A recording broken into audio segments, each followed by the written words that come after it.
Hall of Sham tone. What do you? I don't know if I'm a sham. See, there's a difference. People want to say Hall of Shame, so that's like, when something is a shame, like it's not good. Like Marion, there's actually a Netflix show, Hall of Sham, right? Meaning sham. Sorry, shame. See, I'm confusing it too now. Shame, meaning shameful, whereas this is a Hall of Sham. And if you know the definition of sham, it means it's a load of crap. Garbage.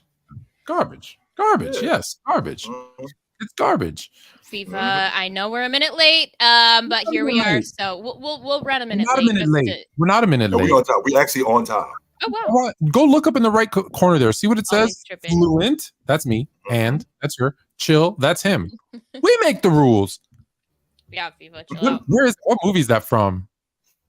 Oh, remember 40-year-old virgin? 40-year-old virgin, where he's like, when Kevin Hart comes into the Smart Tech, and he goes, "You thought you made the rules? You thought you come into Smart Tech? I make the rules." No, you don't remember that movie? Okay. I do. Not that part. What's up, chat? How are you guys? It's been a whole week since we last saw you, but at least me and Fluent. I don't know, Jay, you're on all the time, keeping up with them. But yeah, we have a lot to get into. Before we jump into anything too crazy, I just want to get this Philly discussion out of the way. We're gonna dive into some NFL, of course. Jay and I were just talking about the Niners. But Jay, so obviously Harden came out and said very loudly, and he said it twice, so he was definitely trying to make a point that he thinks Daryl Morey is a liar. And since then, obviously the progression since then has been Joel's kind of gone to social media, taken all the Philly stuff out of his bio. So obviously, do you think this is something that they're doing as a duo? They're very well aware they're trying to get out of Philly. Are they trying to get Daryl Morey out of Philly? What is their thought process, and should we trust the process anymore? Well, as long as Joel Embiid is on the Philadelphia 76ers, the process is still in effect. That's number one. Number two, Kevin Durant asked to be traded last summer. On opening night, he was on the roster. I'm looking at this Philadelphia situation with James Harden saying what he said. That sounded really personal. Sounded like some feelings got hurt. Usually when feelings get hurt, you say stuff that you don't mean initially. So how do we figure that out? Well, the way we figure that out is let some time go by. How about we do that? How about we let some time go by? Let me get this dude in a room, and then let's talk about this. As opposed to, he said what he said, let's handle it right now. H, if you and I got in an argument and I said, I'm going to go. No, Jay, you're going to stay here. We're going to talk about this right now. What's going to end up happening is I'm going to end up saying something that I don't mean. You're going to end up saying some stuff.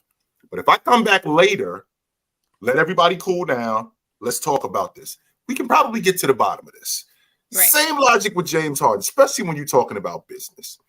James Harden has a personal relationship with Daryl Morey, and it got personal. It didn't stay business. Daryl Morey, it stayed business.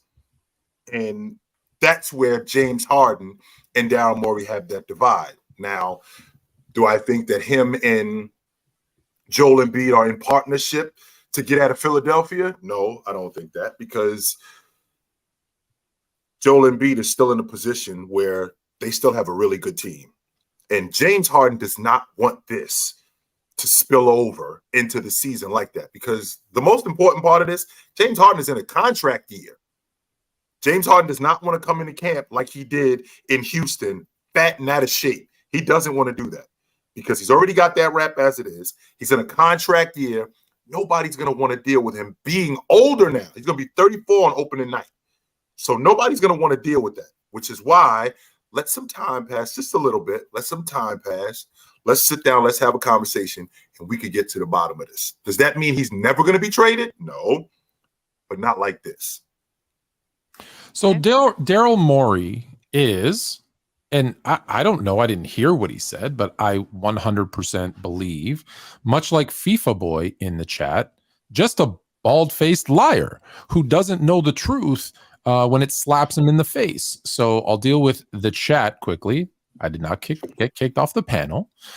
I chose to retire from the panel because I had other responsibilities during the day.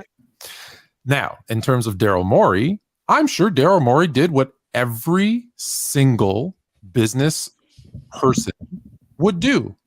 He told his employees what they needed to hear to get what he wanted. That's what bosses do. They tell you what you need to hear. Just like Masai Ujiri told DeMar DeRozan, yo, I'm not going to trade you. Oh, I can get Kawhi Leonard? Bye-bye. Yeah, bye. See ya. James Harden? The next day, too, Tone, by the way. Not like in 2 months. The next day. So James Harden said, hey, we have a long-term relationship. I want to come to Philly when he was in Brooklyn. I want to come to Philly. I want to help you guys win. Morey likes him as a player, 100%. Come on. I want you to come help us. But I need you to be a facilitator. I need you to take less money. We'll get you on the back end. Yeah. We'll get you on the back end. Sure. And the fact that you bought that, right? You might as well be Michael Oher. When they told him this is not an adoption. And don't say he didn't know, because there's signed paperwork with his name on it that says he read it and knew it wasn't an adoption. It was a conservatorship, which means we control you and all your money and all your rights. You signed that paper. You believed that. Fool me once. All right, shame on you. Fool me twice. Shame on me. So Daryl Morey told James Harden everything he wanted to hear, that he needed to hear. And now that he's seeing the truth that they're not going to give him a bag. Did you really think they were going to give you a bag, James Harden? Really? Really? After the way things turned out? Yes, Tone, they did. Yes, he did. And the reason why he thought that was because where it was coming from. That's why he thought that, because where it was coming from. It was coming from Daryl Morey. This is the same Daryl Morey who traded for him when he was in Houston. This is the same Daryl Morey who trusted James Harden. This is the same Daryl Morey who helped elevate James Harden's career. So he told James Harden, I'm going to get you paid. You know what he told him when he brought him to Houston? I'm going to build a championship team around you. And there you go. And he believed it. And he did. No, he didn't. And he did. No, he didn't. Actually, he did. The difference is that because they didn't win it doesn't mean he didn't build a championship unit around him. If you don't win, you're not if you don't win, you didn't win the championship. That doesn't mean that you aren't a contender. I didn't say a contender. I said a championship. It's not a championship team. They did build a championship. Let me rephrase that, Tone. They did build a championship contender around him. That did happen.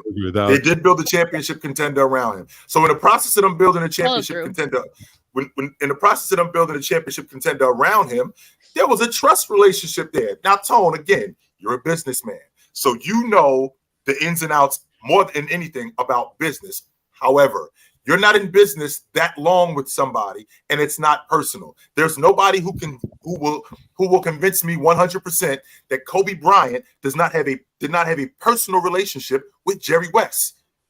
Magic Johnson had a personal relationship with Dr. Buss, even though it's business. So the same logic goes with James Harden.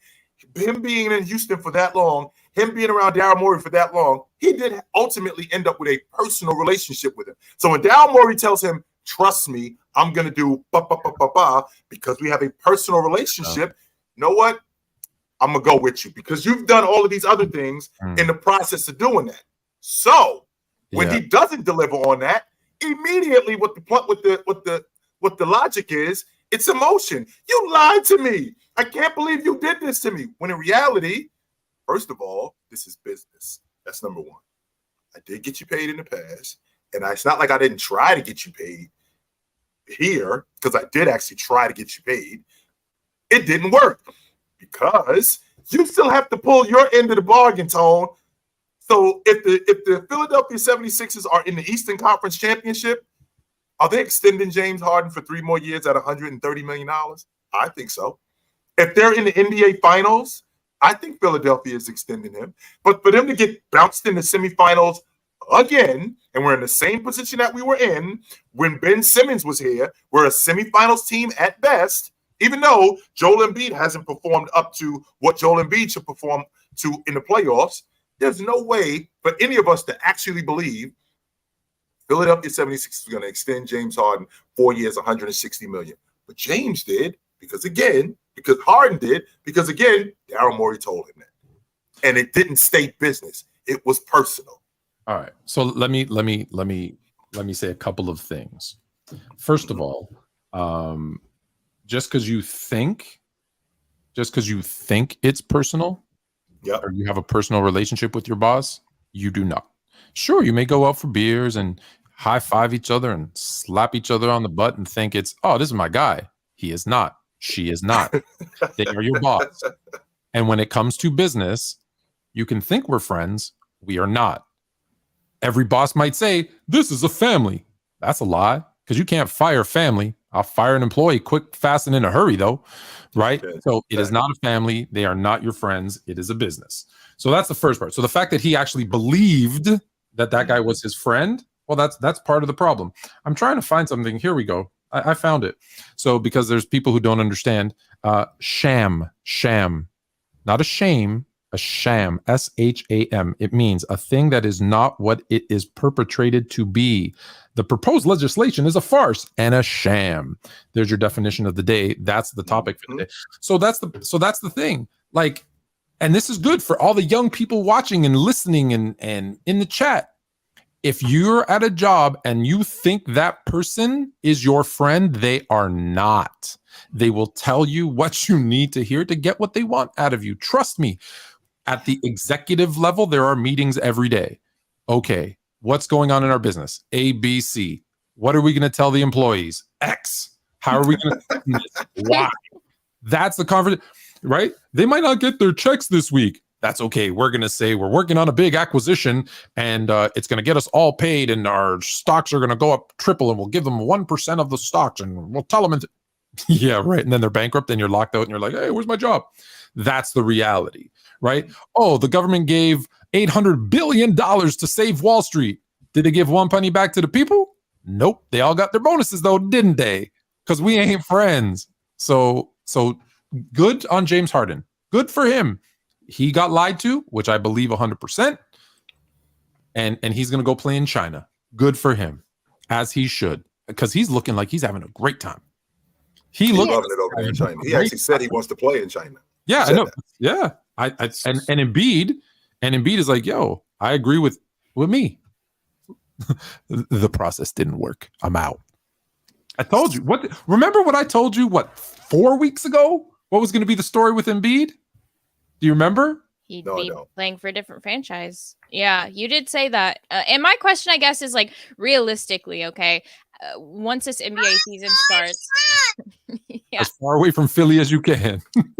I just don't know exactly like what to believe, right? Do I believe that Harden and Morey are truly in like at odds right now? Is that relationship, you were kind of saying, Chill, that relationship could possibly be repaired if they take some time, but is that true? Like when you go on that kind of level and handle it as poorly, I think, as Harden did, I understand why he did it. I think it was just, you never want to show your cards, and he did. He showed that things were getting to him, but that's just kind of how Harden does. So is Harden going to show up? I know there's a clause in his contract that if he does a certain thing or doesn't show up, then they can essentially stop him or put a pause on him being a free agent next season or the following season, right? So there's just a lot of things that play into what the next steps are for everyone involved, including Joel, the franchise itself, Harden, Morey. So does Harden and Joel want Morey out? Is that something that they're like partnered up?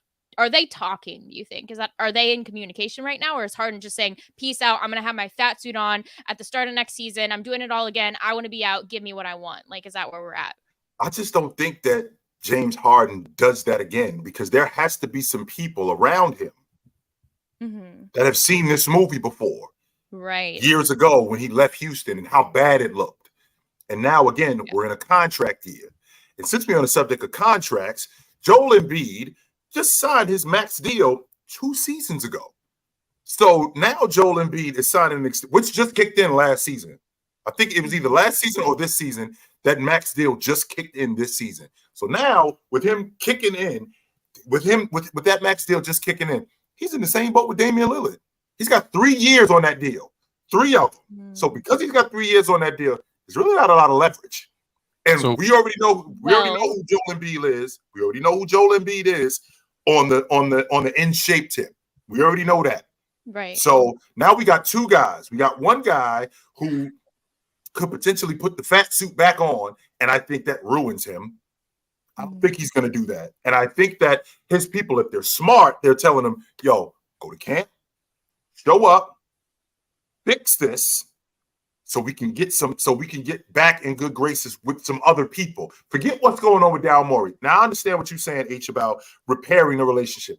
I don't think we need to repair it more than optics. Like, we don't have to fix this more than we just need to show everybody that, you know, we're in good graces. I can still, like, once the camera's turned off, get the hell away from me. You get the hell away from me. We could very well do that. However, when the camera is on, I am in shape. I'm ready to go. So when the telephone is picked up and whoever calls us, yo, what's going on with you and James Harden? He's ready to go. He's healthy. We can trade him.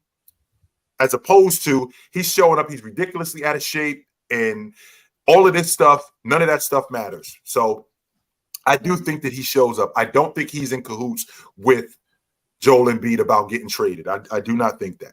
Especially considering what happened last year in the playoffs. I got 3 points on that because you said a lot of stuff. So one, there's 36-ish million reasons why James Harden needs to 35 come back and play. 30 is it 35, 35.6? 35. Okay. Mm-hmm. Okay. So there's 35 million reasons because if he doesn't show up, he doesn't get paid. So it's difficult for someone to leave $35 million out on the table. So that's one of the reasons. Now, are they talking? Probably not, but their camps are talking on what will it take? What can it, they're having those discussions, I'm sure. It might not be Harden and Morey, but it might be someone from Philly and Harden's agent. Mm-hmm. With the Joel Embiid thing, and these two things kind of go together with James Harden, you just said he signed the max extension, etc. There's this thing happening in the NBA right now. And I don't know if I've said it on this show before. And so if I'm repeating myself, then put your hands up and I'll stop. But what's that? Players think that they play for the NBA. They think they're employed by the NBA. They think that if they sign a contract, it's just transferable to any team in the league. It is not. But it has been over the last decade, hasn't it? Because they've been letting them get away with it. You play for that team. And listen, it's in the team's best interest, right? Yeah, of course. James doesn't want to play anywhere but Miami. Oh, man, do I want to pay a guy $60 million and him be unhappy and who knows what he's going to do in the locker room, on the team? Like, there's a question mark. But they all think like Paul George. Oh, I'm going to re-sign with Oklahoma. Oh, wait, Kawhi's in LA? Yeah, I want to go to LA too. Like 5 seconds after he signs, right? Joel Embiid just signs his max extension. Oh, well, now I want to go somewhere else. No, you're under contract to play for that team. Now, would this ever happen? No, but I've said this before.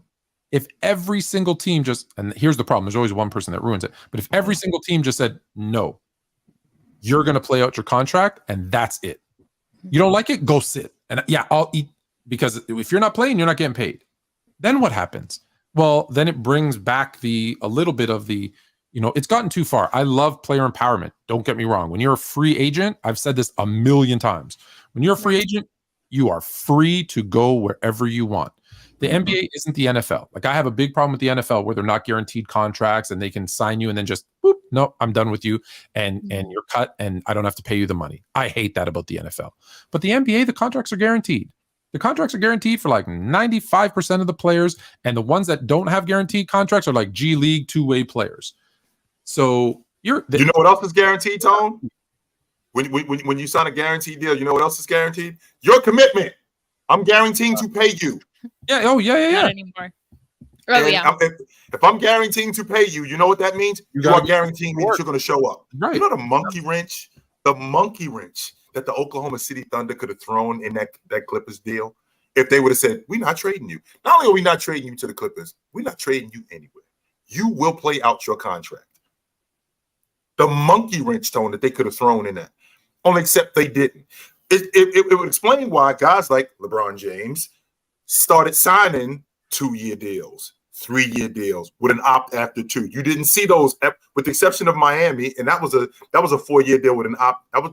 There was no opt out after 4, right? So when you have deals like that, that kind of trickled down to everybody else. But then these guys started signing these long-term deals. And to your point, Tone, the organizations let them off the hook because they allowed them out. Guys like Ben Simmons, when he signs the max deal in Philadelphia, they decide, all right, well, we're going to trade you. They're going to trade you to Brooklyn. When in reality, Tone, they could have very well made him stay. Now, he came up with the mental health issue, which, okay, all right, I get that. However, when you are under contract and you are guaranteed to get paid, there's a commitment on your end too. And if you do not hold up that commitment, the other side should not happen. Now here's the flip side of that coin, right? Mm-hmm. You have a superstar or star player. They're getting paid a ton of money. They don't want to be there. Sometimes they go public or private and say, hey, I want out. And your job as a coach and a GM now are on the line, because if they are not playing their best, if they're not motivated, if they're making noise in the media and your team starts to stink, oh, he lost the locker room. Oh, the GM doesn't know what he's doing. Oh, they get fired, right? Because that's all. Just think about it. We've talked about this before. Four coaches still have their job from 2019. Oh, yeah, I think so. 4 out of 30. So, the likelihood that if you don't get it done, you're fired. Like, even in a bad situation, like even when it's like, hey, we're tanking and we're losing, they still fire them. Like, you wanted to lose 60 games. We did that. Yeah, thanks for it. You're out. Yeah. Oh, great. So now my coaching record looks like crap, even though that's what you asked me to do, right? So that's where the balance comes in. So what do you think as far as like the CBA has been implemented, right? And yet we're still seeing this constantly happen. And I'm not saying like for example, Dame, there are players that I think deserve to be able to, even in the midst of that, max contract, be able to be moved if it definitely benefits the franchise and the player himself.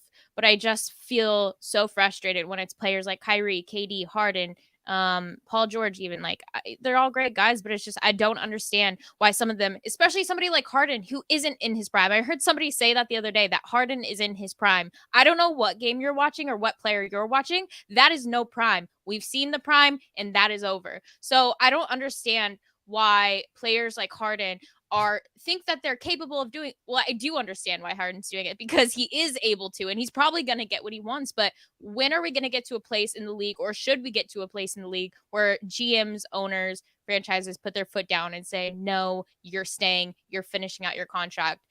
Or should there even be tighter rules when it comes to that type of thing? I don't think we'll ever. It won't. Yeah, I was just saying, I doubt it happens, because let's say OKC put their foot down and said, no, Paul George, you just signed your contract a month ago, you're staying. And then the Clippers were like, yeah, but we're going to give you SGA, these picks, and you're kind of like, oh, okay, well, you know what? I'd rather have that bunch of stuff versus a month-old employee. Okay, so that's why it won't happen. Now, from the player's perspective, now granted, it was later in his career, Jordan was signing 1-year deals every year. True. Right? LeBron signs now, 2-year deals, 1+1s, whatever. Like, if you're at that level and you feel confident in your body, because typically, why do they sign long-term? Right?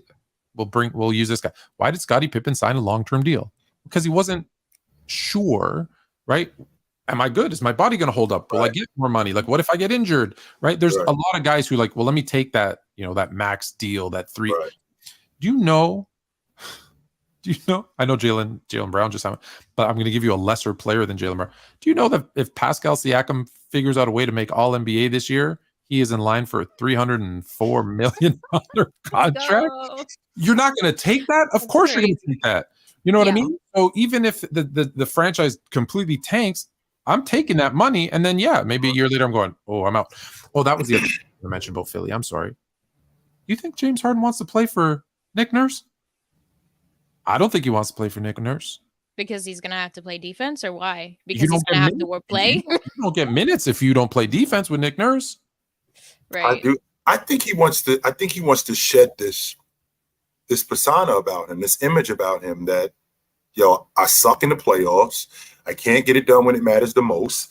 Nick Nurse is proven. So does he want less responsibility? Is that what you're saying? He's sitting out? I'd love to ask James Harden that, because I feel like I don't care. I want to be in a comfortable situation where I'm making my money and I get. Which is Philly. No. I think that he's not getting the money, I guess. He wants to be somewhere warm with money.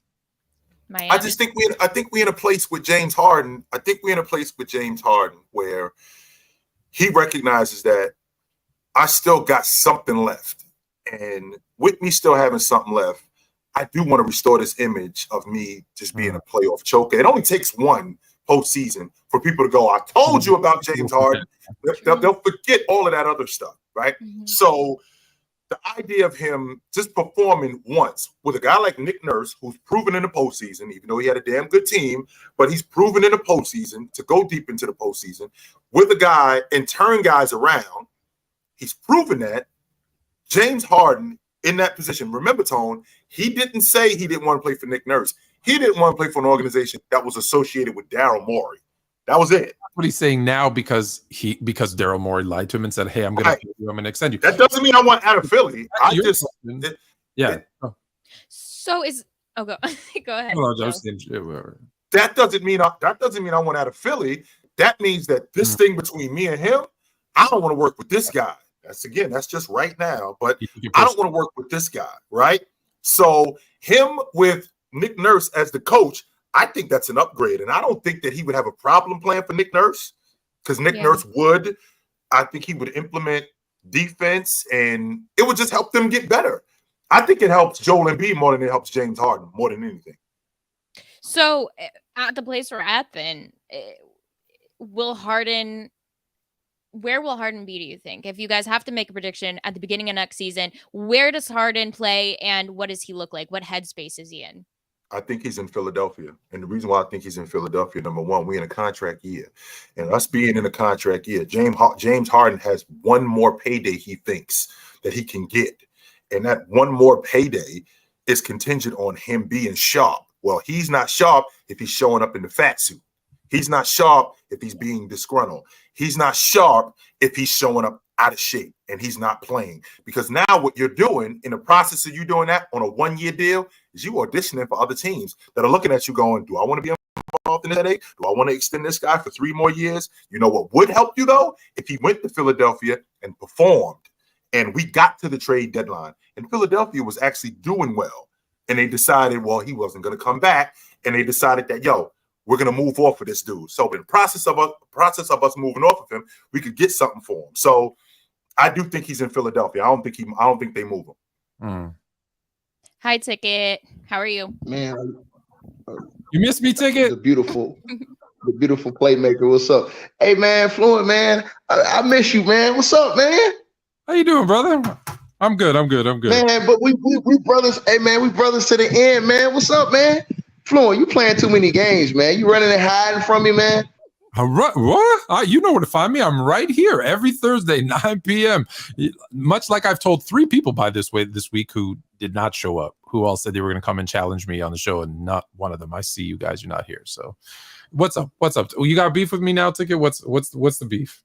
Before you go, Ticket, I do want to clarify something. So just so you guys know, I did say about LeBron James signing deals. So when he signed with the Lakers, he signed a 4-year deal, and it was 4 years straight up. And the same thing when he was in Cleveland, he signed a 4-year deal with no opt out. So it was just 4 years straight up. And once it was done, he was out. But he was they were signing that he signed 6 and opted out after 4 because he was Howard and he quit. Yeah. And they were, but he did sign shorter deals and shorter extensions. He did do that. So Ticket, I want to hear your take on Harden. What do you think is the deal with him?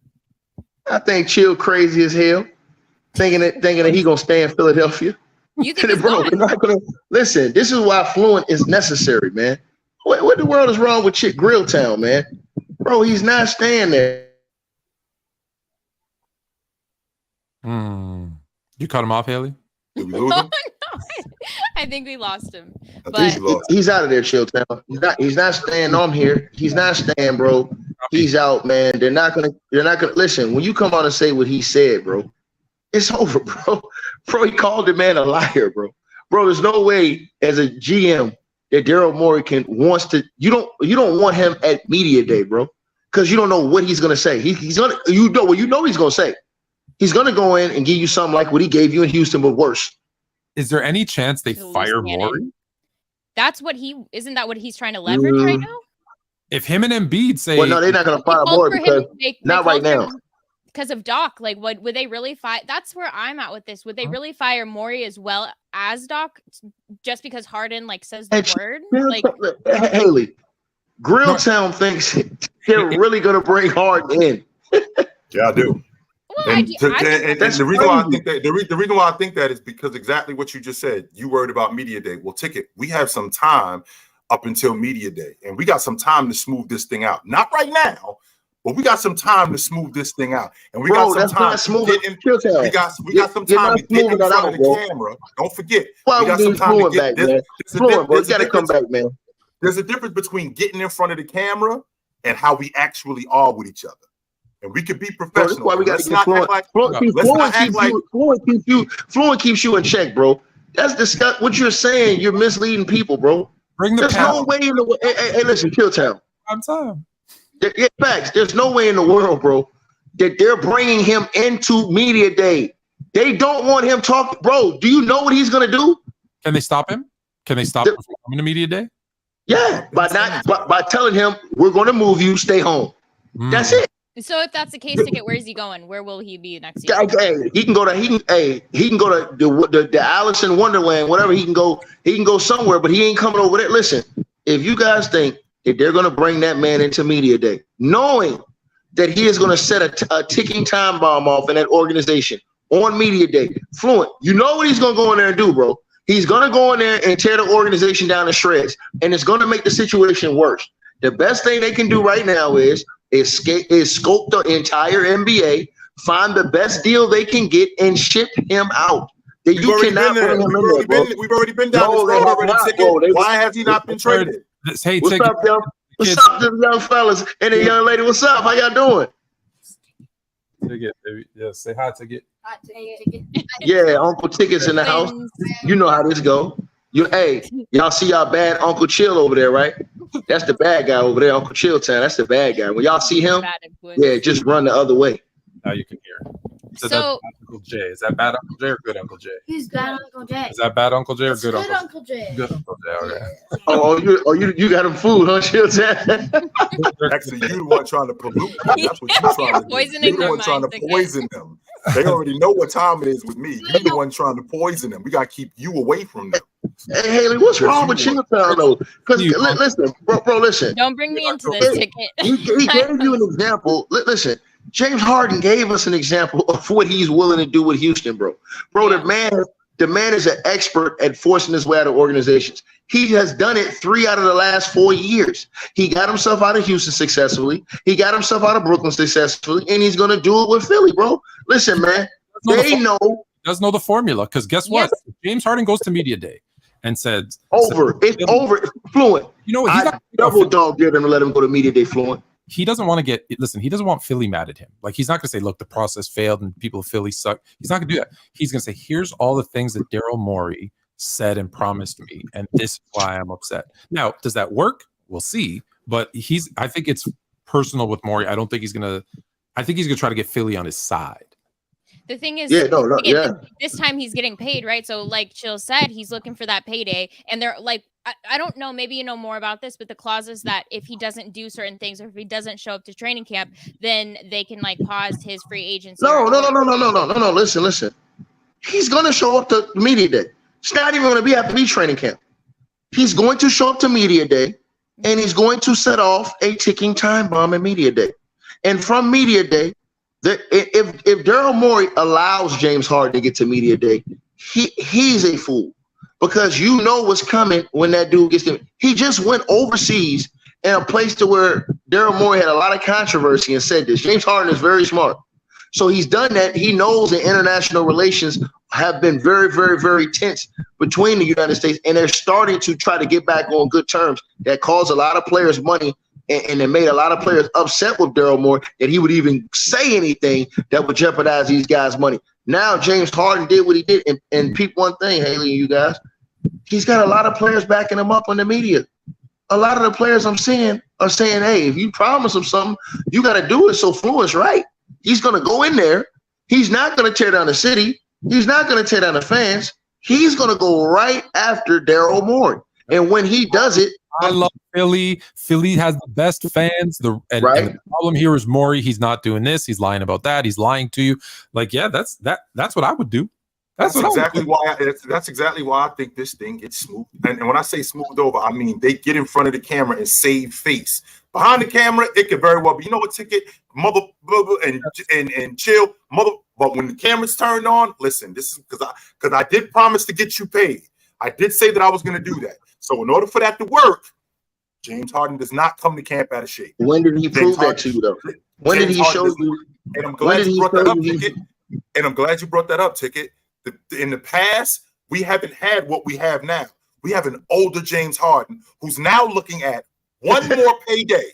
That's what we're looking at. We're looking at one more payday from James Harden. We're looking at one more payday. I can't blow this because me and the general manager, who by the way I'm cool with, and I made it personal with, instead of keeping it business, I can't blow this. So what I'm going to do is I'm showing up to training camp. I'm going to show up to training camp in shape.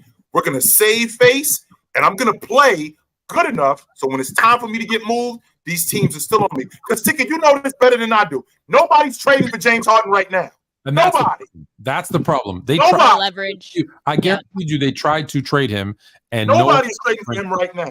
Don't say that, Fluent. I don't think that, Fluent. I think they only tried to trade him to the Clippers, bro. I don't think they tried to really shop him around the whole NBA, bro. Remember, he said he only wanted to go to the Clippers. I believe Daryl Morey tried to do that, but I believe Daryl Morey wasn't getting the deal he wanted to get from the Clippers. He wasn't getting a return. I think if they opened up, he wanted what they gave away for PG. That's why. No. Well, no. I'm saying I think if he opened up the market a little more, you'll see a few better offers. But I think that also what he wanted to do is kind of wait to midway through the season until the team got desperate and then unloaded him for a team who was willing to give up more pieces because they're trying to make a run. But I don't know why you would believe in James Harden to make a run anyways. And Fluent, please, and I'm begging you, please come back to the panel, man. Bro, your wisdom, your knowledge, your swag, your understanding, man. They have me with a cockeyed jabroni they're trying to put me on the show with, bro. The man has 3 eyes looking at 4 people at the same time, bro. Please, man. Please, bro. Tone, they actually got me on the show. I promise you, man. I will never yell at you again, bro. If you come back, I promise you, bro. I'm actually on the show, taking up for Ticket now. I'm the one that I'm the resident. That's how you know it's bad. That's how you know I got Fluent. Come on, man. I mean, I'm the resident taking up for Ticket now. Like they try to jump Ticket, and I'm the one like, nah, we ain't doing that. No, I'm the one doing that now. And we need your honesty, bro. We need your. Maybe it could go like once every 2 months or something. I'll try. Man, no, we can change the time, man. I don't care. We got to change the time, bro. I said this to the birthday boy. Happy birthday, Shaq. I said this to the birthday boy. I said, if you move the time, I'm gonna talk to him about that. I gotta. Hey, Chill Town, we gotta get in the huddle and pull a power move, man. Because we can't have no jabronis up there no more. I'm sorry, bro. I can't deal with it no more. I can't deal with them guys no more. I need Fluent back, bro. I'm serious about that. That's why I pulled up here tonight, Fluent, because I could publicly beg you, bro, like a friend, man, to publicly beg you to please come back, man. You don't understand some of the. They had a jabroni on there today, bro. They came on there and said that the Kyrie Irving and Kevin Love Cavs were not a super team. Bro, I don't have to hear this every day, bro. These dudes are disgusting, man. Please, man. He said that. I'm begging you with everything, with every ounce in my being, bro. He said that Kevin Love. He said that the Cavs was worse with Kevin Love. Was worse when they got Kevin Love, bro. Come on, man. They should have kept it. Yes. He said it was worse when they got Kevin Love. Please come back immediately, bro. Because that's like I'm telling you, bro. When you're not there, bro, these are the type of scrubs coming in, man. And told the logic was they was worse with him in the finals. Like we forget getting to the finals. Mm-hmm. They was worse with him in the finals, even though they won the NBA championship with him, but they was worse. I'm like, hey man, y'all better stop playing. Hit that like button for my brothers. I just came here to show y'all some love. Hey, Fluent, I'm gonna watch from the comment section, Fluent. But yeah, we're gonna talk about those times, man. Especially with the season coming back up very soon, man. You gotta get those times right, man. Cause I'm telling you something, man. Ticket don't like playing with no scrubs. And I'm telling you something, man. Me, Chill Town, Damo, some other guy, we trying to hold it down, man. But you know, they got two guys that need to go. They need to go to open gym and get their game up, man. Real talk. But yeah, man. I'm a hop star. And to the playmaker, Hailey, you keep doing what you do. You understand what I'm saying? And to Grill Town, Envision. I'm gonna see you tomorrow, sucker. Yes, I will see you tomorrow, sucker. Jersey going like this, like Pippen. At this point, Fluent still be that loca. Oh, he yeah, did. Fluent. Yes, So he did, baby. Salute to my boy Fluent. We'll get him back. Baby. We'll get him back one out. day. I'm out, baby. I'm out. The Big easy ticket. ticket, I'll see you in the ticket. morning. Out. Speaking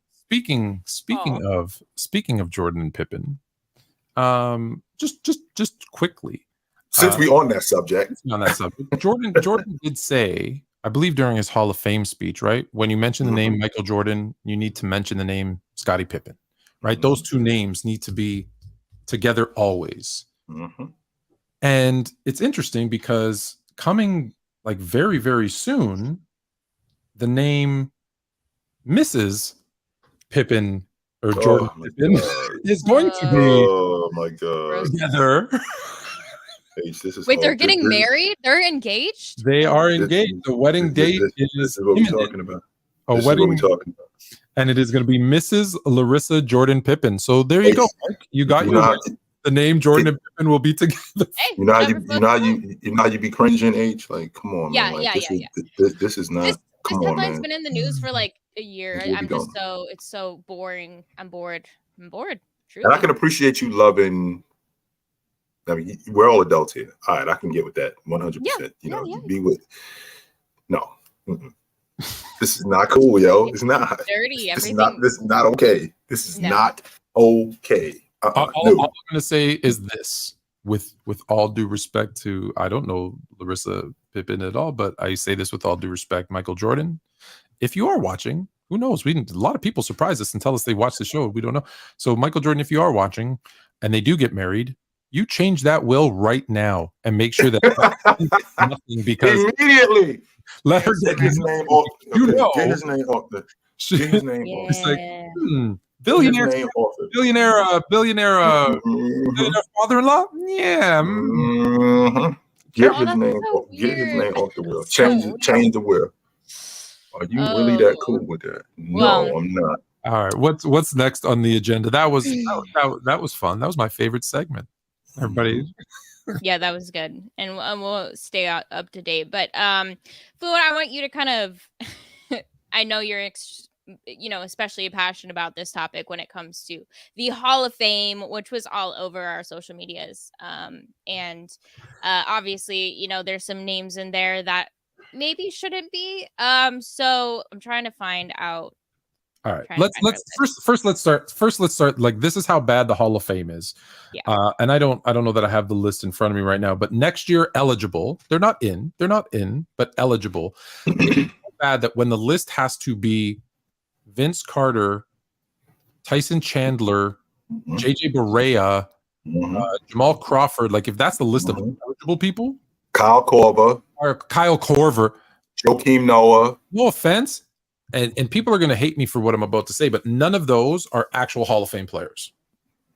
Vince Carter is the one exception, and he's an exception because of two things: his longevity and his impact on the game. But that is my issue with the Hall of Fame, is that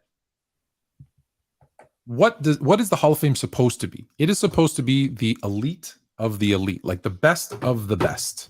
And I don't have the numbers, so I'm going off memory. And my memory's not great.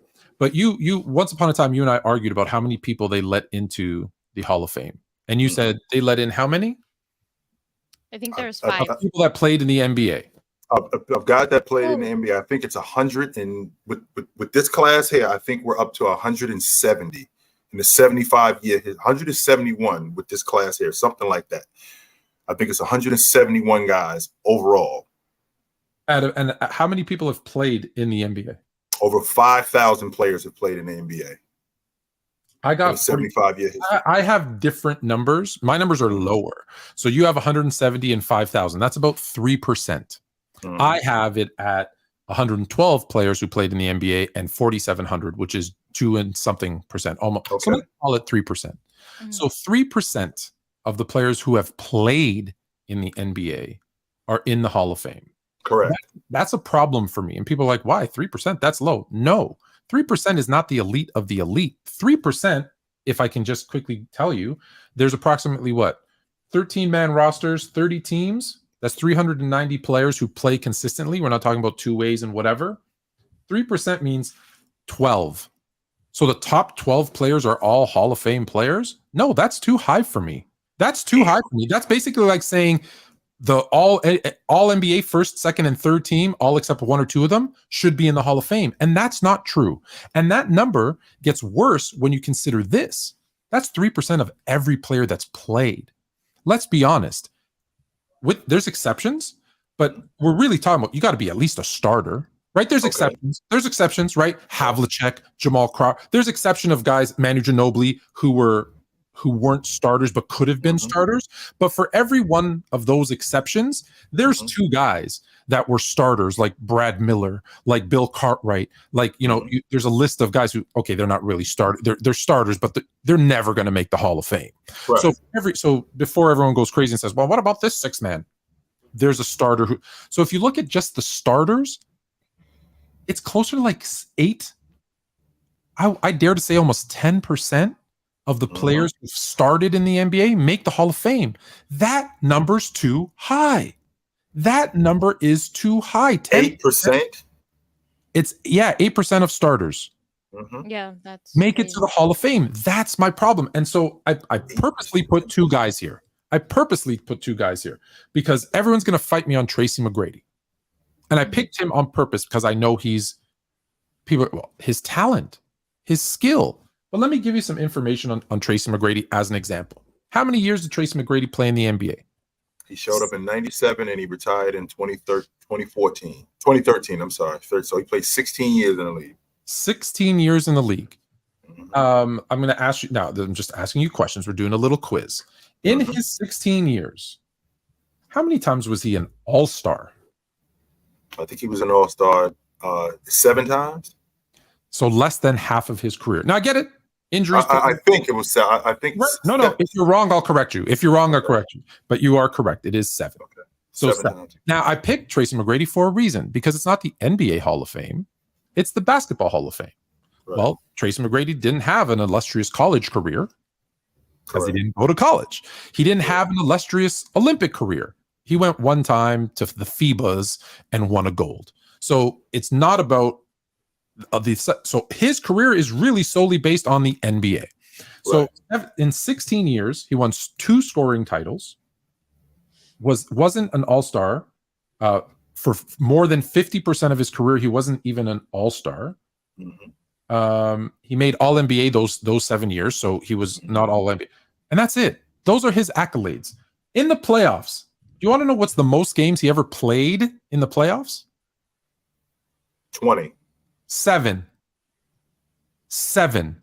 Oh, that's right. He never got that. And that was against Utah when he went 7 games with Utah in the first round when he was in Houston. So not once in his career did he play more than 7 games in the playoffs. Now, look, I'm not knocking Tracy McGrady. Tracy McGrady is a phenomenal player. He's an incredible talent, through the roof, skill set, athleticism, all of that stuff. But we're talking about a guy who has 0 accolades. No MVPs, no depoys, no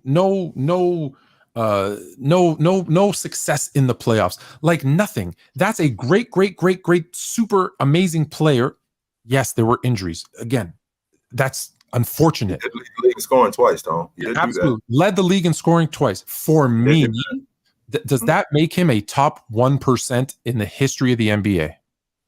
Or for his time? And the answer is no, it doesn't. It's biased. People just want to live in the past and live in the moments that he's shown up in. We're falling in love with talent. We're falling and cultural. I think some players have like such a cultural influence because they're so loved by people, but that doesn't necessarily mean they should be in the Hall of Fame.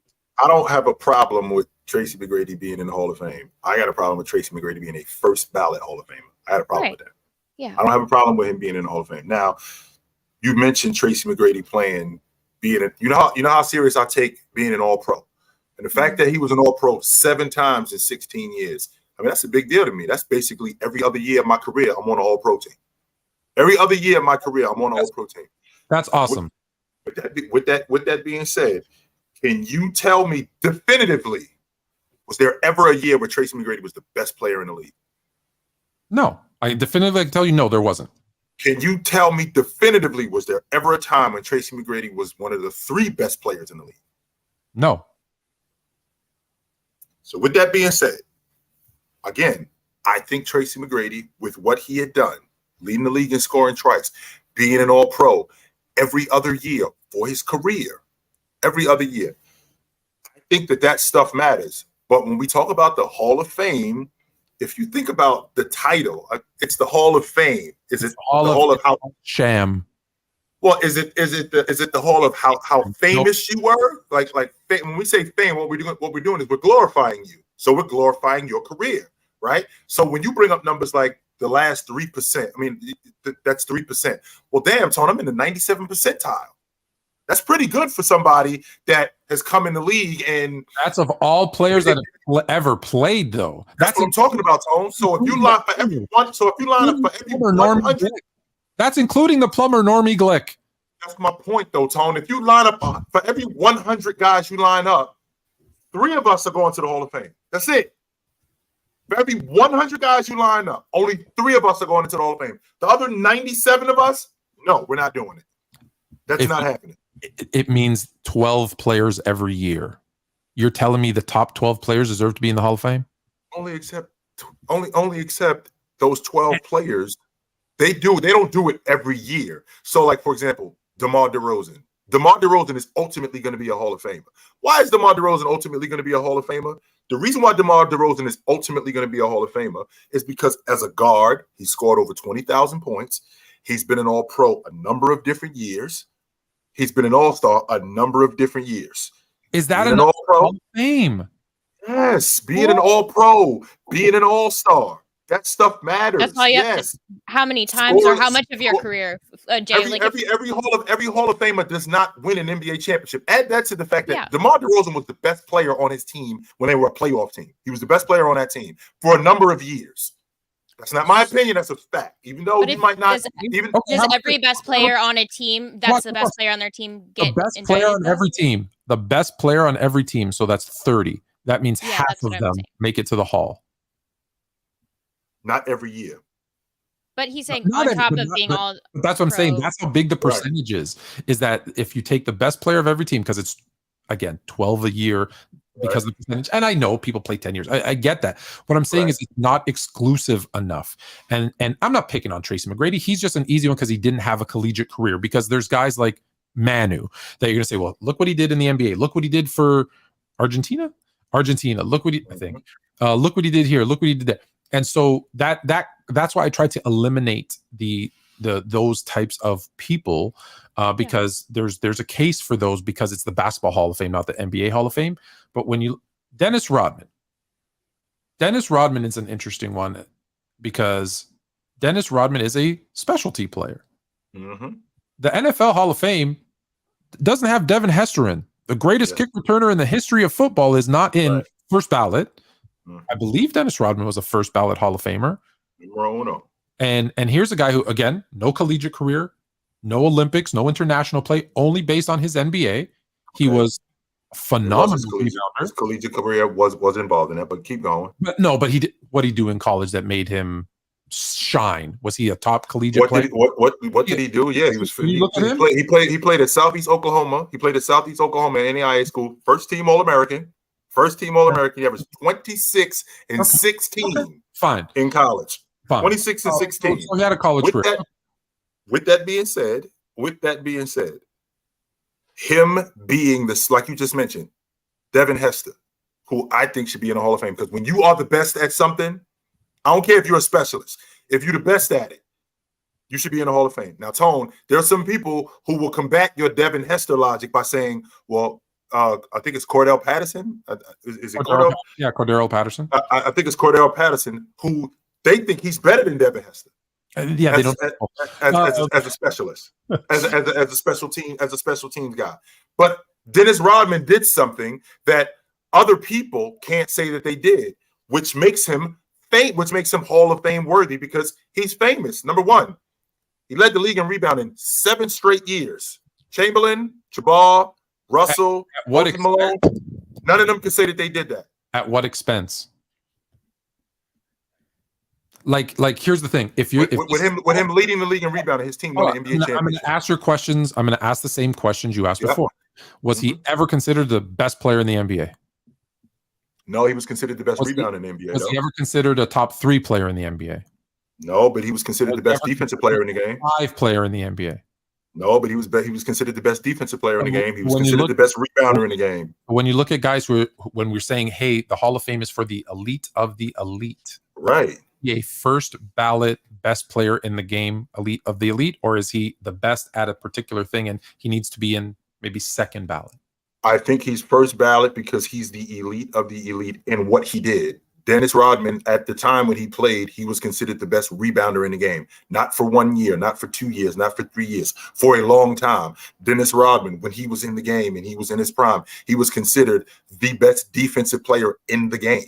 Not for 1 year, not for 2 years. It was going on for a while. He was considered that. Add that to the fact that we got a guy in Dennis Rodman who won the NBA championship multiple times with different teams, and he was an integral part of that. While doing everything, while doing everything that we just talked about. Is he everything that we talked about? Hall of Famer, or is he an integral part of a team? Because and I think that's the logic I'm trying to Wait, I have a question out. For you, yeah, go ahead. Do you think that first ballot Hall of Famers that they should only be superstars? Yes. I mean, should have. I mean, yes. We're way past that. So you think that should be the? So is there anything that they could do now, like having an NBA where they like actually? I guess it wouldn't matter because the basketball Hall of Fame is around. Deion Sanders had a really good idea with the NFL Hall of Fame. He's like, do like a special, maybe like 1 player a year or 2 players, whatever, where it's existing Hall of Famers that get like a platinum jacket, right? Like all the Hall of Famers get a gold jacket, but they get like a floor. Tier up. You go at the Hall of Fame. With that. They build another floor. Because then you just have like 10 dudes up there, or like one every 5 years, and then it actually means something. Yeah. As good as Eli Manning is, if I'm Dan Marino, you can't talk to me like you talk to that dude. Like when I look at the Hall of Fame, right? And this is the stuff that look, it's not a lot because we're talking about 150 odd people, but right. it's when we look at the numbers and we're like, oh, that's actually high. Like it should be like the 1%. Are you in the 1%? Like, you know, the 1% that run the country and have all the money? Like that's what the Hall of Fame should be. So when you see like Bill Bradley, Bill Walton, Tracy McGrady, Vince Carter next year is going to be in, and then you see like eventually, I'm foreshadowing, right? You see LeBron, Jordan, Kareem. Yeah. Those first 5 guys are nowhere near on the same level as Jordan, LeBron, and Kareem. Nowhere near. Well, even if that's go ahead, H. I'm sorry. I was just going to say, but also that's common knowledge. So I think they're all being like represented as a whole, because we already know those guys are the best of the best. They're top 10 players. Those other guys, Bill Walton, none of them will ever be. They're all Hall of Famers. So I'm just saying, they're all Hall of Famers. Right. Even if so, I get your logic, Tone. There's no distinction. I get your logic that when you walk into the Hall of Fame, we can't really talk about you. Like I can't talk about Chamberlain as a rebounder like I talk about Ewing. No, you were not. You were not like that. No, I can't do that. However, when I come in college, 97% of the players who play in college are not going to play pro basketball. 97% of them. So the 3%, once again, so if you line up 100 players in college, only 3 of us go into the league. That's it. For every one of us. So now what we're going to do is we're going to get to the pros where we're even better. So now I'm even better than that. So now we're talking about the last 3%. So the best of the best, I'm in that category of the 3% who's making the all-pro team. That's leading the league in scoring. I mean, Tone, we in the 75-year history of the NBA, we've only had 75 guys lead the league in scoring. Tracy McGrady did it twice. He didn't do it once. He did it twice. And in the process of him doing it twice, his team, they might not have been very good, but he was awesome during that time. Just so you know, there was a stretch, Tone, where there wasn't a third team, all pro. There was only 2 teams. That means the top 10 guys, there was only 10 spots for being an all pro. That's it, 10 spots. So if there's 24 teams, I'm sorry, not 24. If there's 8 teams in the league, there's not that many spots. If there's 16 teams in the league. There's not that many spots. I'm the best of the best for a long time. Now, do I have a problem with Tracy McGrady being in the Hall of Fame? I do not. Do I have a problem with him being first ballot when Dominique Wilkins got to wait? Tracy McGrady should have had to wait too. I don't have a problem with you being a Hall of Famer. When you're a first ballot Hall of Famer, one, that needs to mean something. The reason why it needs to mean something is because I'm the best of the best. And like Deion Sanders said, I actually dig that logic, because when I walk into the Hall of Fame, when you're talking about guys like Jordan, you're talking about guys like James, Jabbar, you walking into the Hall of Fame as Bill Bradley. I can't talk about Bill Bradley like I talk about Jabbar. I can't. And I shouldn't, because he wasn't that good. Lenny Wilkins was not John Stockton good. No, he was not. So because of that, there should be tiers in the Hall of Fame. I don't have a problem with you making the Hall of Fame, but being a first ballot Hall of Famer, that should mean something. It's like getting on a plane. If you're sitting in first class, Right. sitting in business class, and you sitting in coach, I got no problem with that. Let me give you some Hall of Famers. And tell me if you know these guys, don't know these guys. Louis Dampier. I don't know. Anybody know him? His name escapes me. Louis Dampier. Well, his name probably escaped you because he made 0 All-Star appearances, averaged 6.7 points per game, 1.1 rebounds, and 2.8 assists. But did he play in like the? He was inducted in 2015. Mel Daniels. I do know Mel Daniels. 3 points, 3 assists, 3 rebounds, half an assist. All of these guys are 0 All-Stars, by the way. Casey Jones. I know Casey Jones. Now, should he be in as a coach? I believe Casey Jones was a coach, but He's here in he as is. a coach. But he's in as a player who averaged 7 points, 3 rebounds, and 4 assists per game, and made 0 All-Stars. Frank Ramsey. All of these guys, by the way, their stats stink, so I'm not going to read them all out to you. Cooper. Go ahead, but what? Then how are they getting? There has to be something they did throughout their career. Well, That Casey Jones was on that Celtics team in the 60s that was basically running a decade. yeah. So there He you was go. on that squad. So just because he was with the right people at the right time, Right. you're part of He was the on that squad. Casey Jones wasn't that guy in Boston, right? Right, because it was Russell. Sorry, I shouldn't say Russ. It was Russell. It was Sam Jones, and then later on, it was like Russ Havlicek and Sam Jones. Casey Jones was like the 3rd, 4th, 5th guy on those teams. But he was still part of it, right? And those role No, players, he he said still winning couldn't have won without him. No, because Tracy McGrady didn't win shit. So then he shouldn't be in. So make up your mind. Winning matters or winning doesn't matter. So if Casey Jones is in because he didn't put up numbers, he didn't put up stats, he wasn't that guy, he was the 4th or 5th player on a championship team, and then Tracy McGrady doesn't have any of those rings, but he's in. No. Now there's a lot of guys. Listen, there's a lot of guys that are in because of their Arvydas Sabonis, Tony Kukoc, Dino Raja, because of what they did internationally, right? Mm-hmm. Drazen Petrovic, even though he was cut. But Dan Issel. Is Dan Issel a Hall of Famer? Nice player. Put up, Yes. average. I think you're looking at Dan Issel from being in the NBA. So number one, Dan Issel, I think he's the all-time leading scorer in Kentucky basketball history. So right. So there's the college. So, maybe my issue is I need an NBA Hall of Fame. I think That's so. yeah. Well, if you think about it, Tone, what other sport doesn't have a pro Hall of Fame, like pro baseball Hall of Fame, pro football Hall of Fame? Really good players. When I look at really good players, Tracy McGrady, Calvin Murphy, Bill Bryant, one All-Star appearance. I'm sorry, if you can't make more than one All-Star game, how can I consider you a Hall of Fame player? How? And I get it. Okay, if there's, and I've said there's the exception. If they've had illustrious college careers, I'm not a big college basketball guy. If they had, international success, I get it, right? Like I do understand. Like Tony Kukoc came into the NBA as I believe the back-to-back EuroLeague MVP. I get it. So I get it. But I just think there's a lot of guys who are really, really, really good players like Tracy McGrady, great players who doesn't have that collegiate career, who didn't have that international career. Lenny Wilkins is the prime example for me. Do you know Rudy Tomjanovich, the coach of the Houston Rockets? Rudy T. He's in the Hall. I believe he's in the Hall of Fame as a player as well, and he has his number retired in Houston. He was not that guy as a player. I got to double check him if he's in the Hall. I think he made the All-Star team a couple of times. I think he made the All-Star team a couple of times. I don't think Rudy's in the Hall of Fame though. Okay, I'm not sure. His might be more about the number retirement because his number was retired. But Right. that is my concern. Right. Is that when you're thinking of close to 10% of the starters of players who started in the NBA make it to the Hall of Fame, that number's too high for me. That number's just too high for me. And I 10% is not exclusive. It's not elite, right? It's great. It's superstar. Like when we say who are the top 10 players, right? Those are the best. Hall of Fame's got like 3 of them. But think about this though, Tone. You said the 10%. It's different when you're talking about 10% out of 20 people.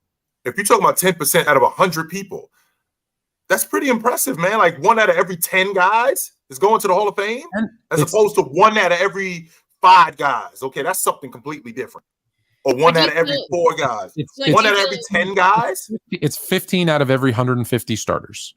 That's too much. Tone. Too much. And 15 also, out of every 150 starters. it feels like sometimes Again. they're just seeking out a That's way to all NBA. That's the all NBA. That's the all NBA first, second, and third team. And if now, hold on, Tone. Those all NBA teams. So those guys on the all NBA team, how long were they on the all NBA team?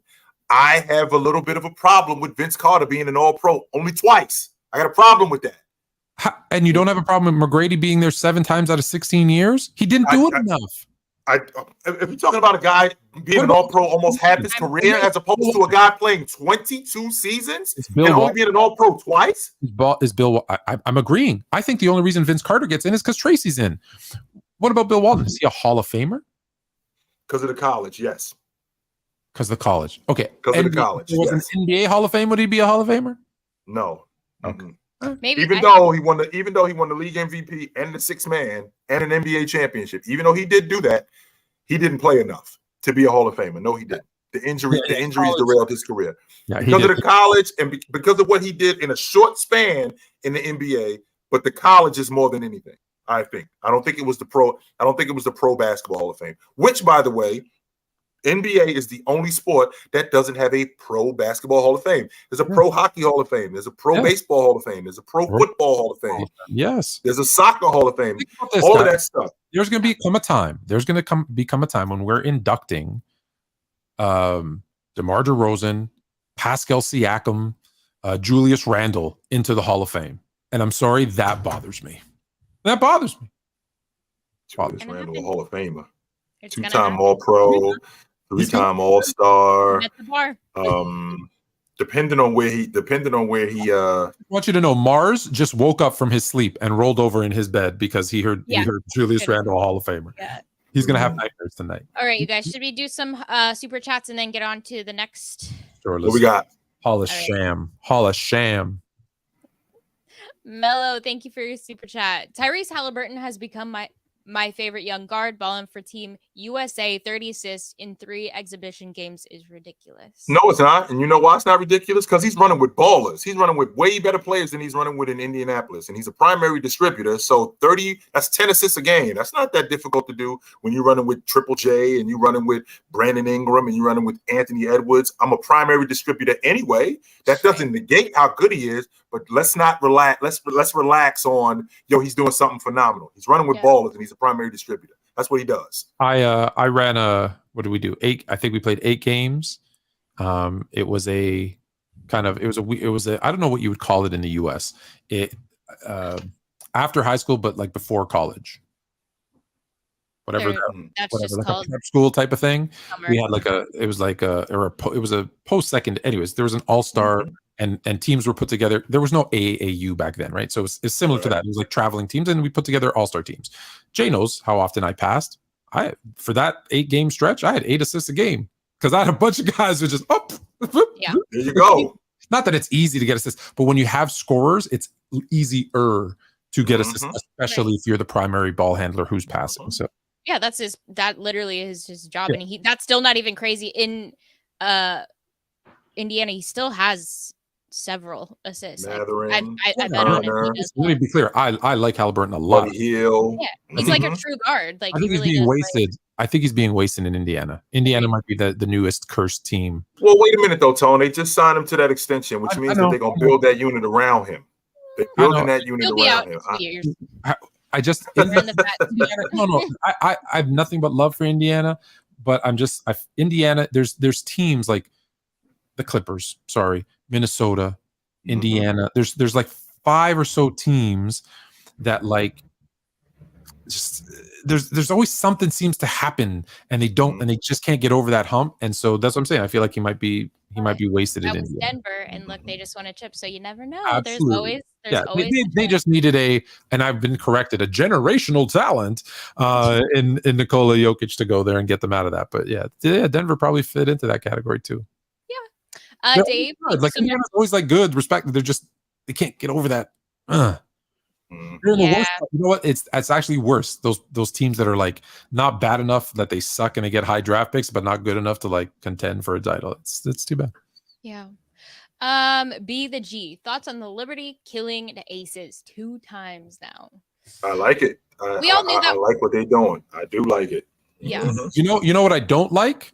You know what I don't like? I don't like Chill's friend, who if I catch him on your live, I'm gonna give him a piece of my mind. What's his name there? The Chill impersonator? Gideon. What? Gideon. What a clown. What a clown. You know what? I get it. He's very famous, apparently, right? Millions of followers, and everybody loves him. And he went to a WNBA game. And remember last week when I told you, like, some men just have issues with their own insecurities, and so they hate on women for no reason.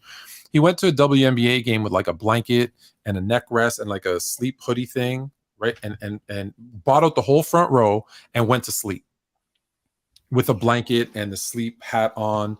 And dude, that shit ain't funny. And good for him that they banned him from every WNBA and every NBA game ever. I hope it's for life, and I hope everybody follows suit and takes away all of your whatever you want to go to, and you have to sit in your house making YouTubes for the millions of people who follow you and make your money that way, because that's clown shit, and I hated it. I thought it was stupid. I had nothing for that, to be honest with you, because I actually watched that game between the Liberty and the Aces, and I was watching how they had Breonna Stewart, how they had Stewart in action against, and I'm a big Asia Wilson fan, but Stewart was giving her work. Stewart was absolutely giving her the work that she was looking for, and that offense just flowed a lot better. And not only did that offense flow a lot better, they actually got on the backboard and ganged up on Asia Wilson. So that Aces team, when they were running away with it early, I mean, it looked like they were doing that, but they got some matchup problems with that Liberty team, and I'm not sure that they could beat them in a 3-game series. I'm not sure. Because I'm sure everyone predicted that it was probably going to be the Aces and the Liberty for the championship game, right? I think we all knew that in the season, right? Everybody was saying that, yeah, 100%. With Candace turning all and Stewie to the Liberty for sure, but yeah, early predictions. Are you guys? Stewie is nice. I dig Stewie games. Sabrina Ionescu though, she just like she is hell to deal with. Easy breezy, yeah. She look like she is hell to deal with, because when she get that long ball going, man, forget it. Because she does so many other things. Like she gets in the lane, distributing. She got the mid range. She got all of that stuff, and she defends. I thought Kelsey Plum would be better, but she hasn't been against the Liberty. She has but not. She's still. I mean, this was her first year coming off that injury, right? So she's right. Still. Probably she might not be the same for a while or ever. But okay. Find your teams now, because the next 3 to 5 years of the WNBA is going to be like there's some personalities playing and talent, not just personality, and there's some more coming in the next year or two. That it's gonna be a lot. It'll be fun to watch. It's gonna be fun to watch. Hell yeah. Okay, Angie hitting us with a super chat. Honestly, if I can't get in the first time after the committee having 4 to 5 years of consideration, what changes your mind second time around? Seems sus, which is Nothing. It's who you're against, right? Or who you're coming in with. It's who it is, and it's because you only have, I believe, either you have 1 vote or you have to rank them 1, 2, 3, 4, 5. I got to check with our friend Woody Page, because he used to be he actually stopped voting for the NBA Hall of Fame.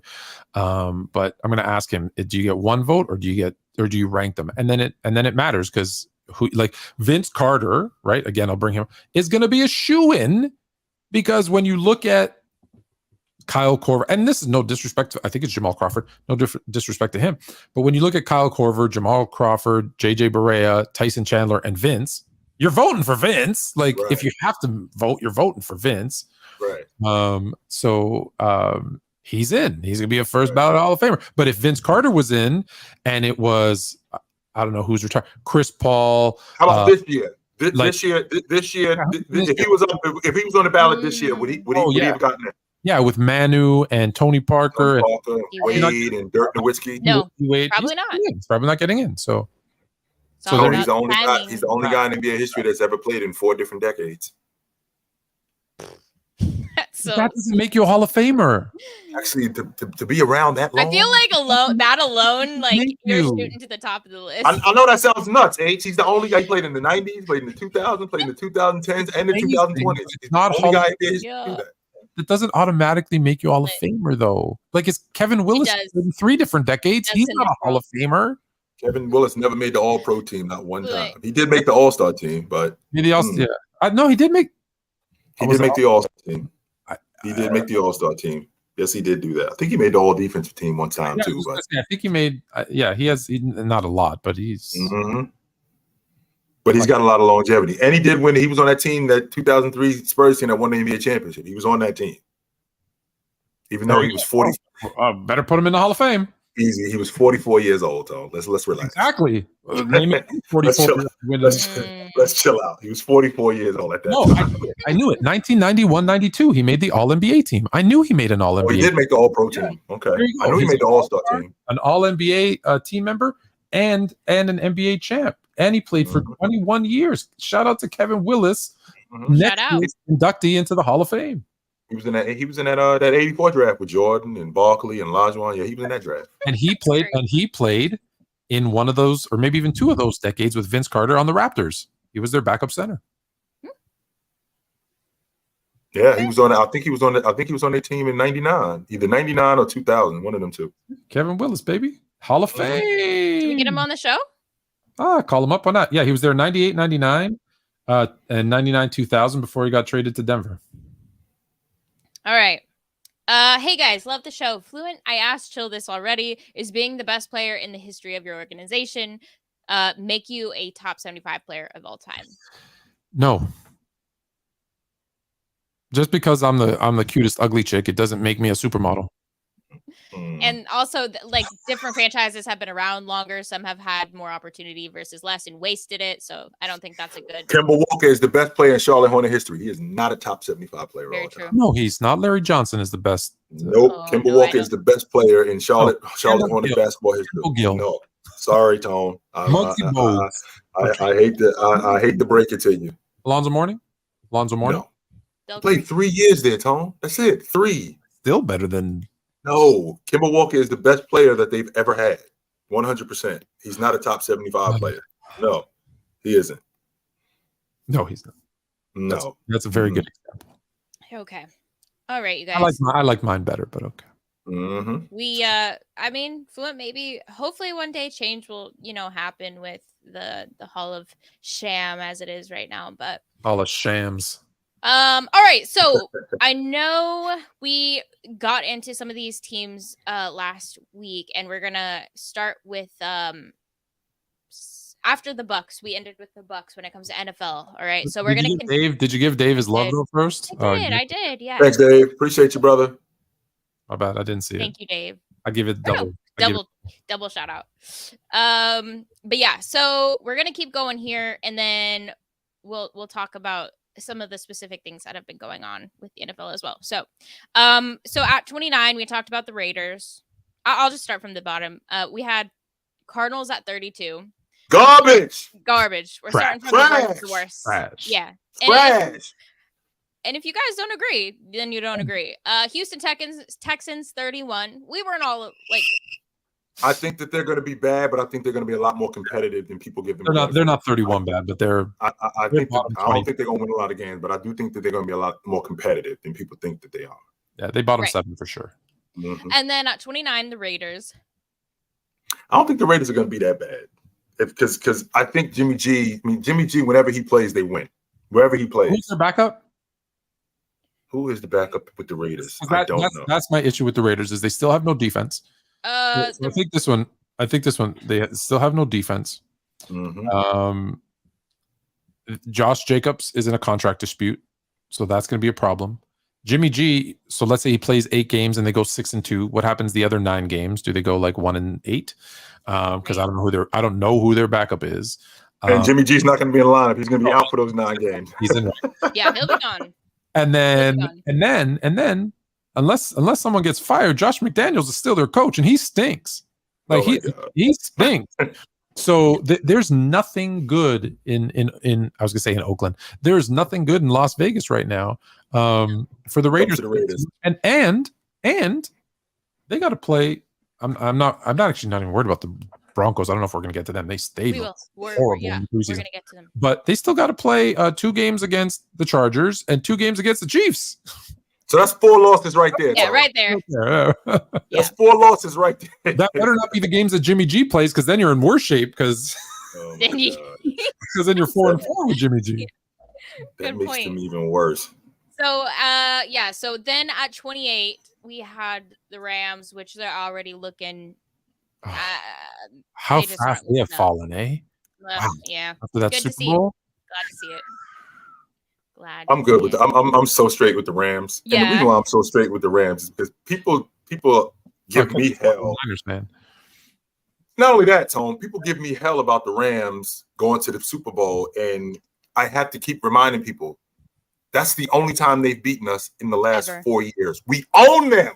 Yeah. So is Matthew the Rams?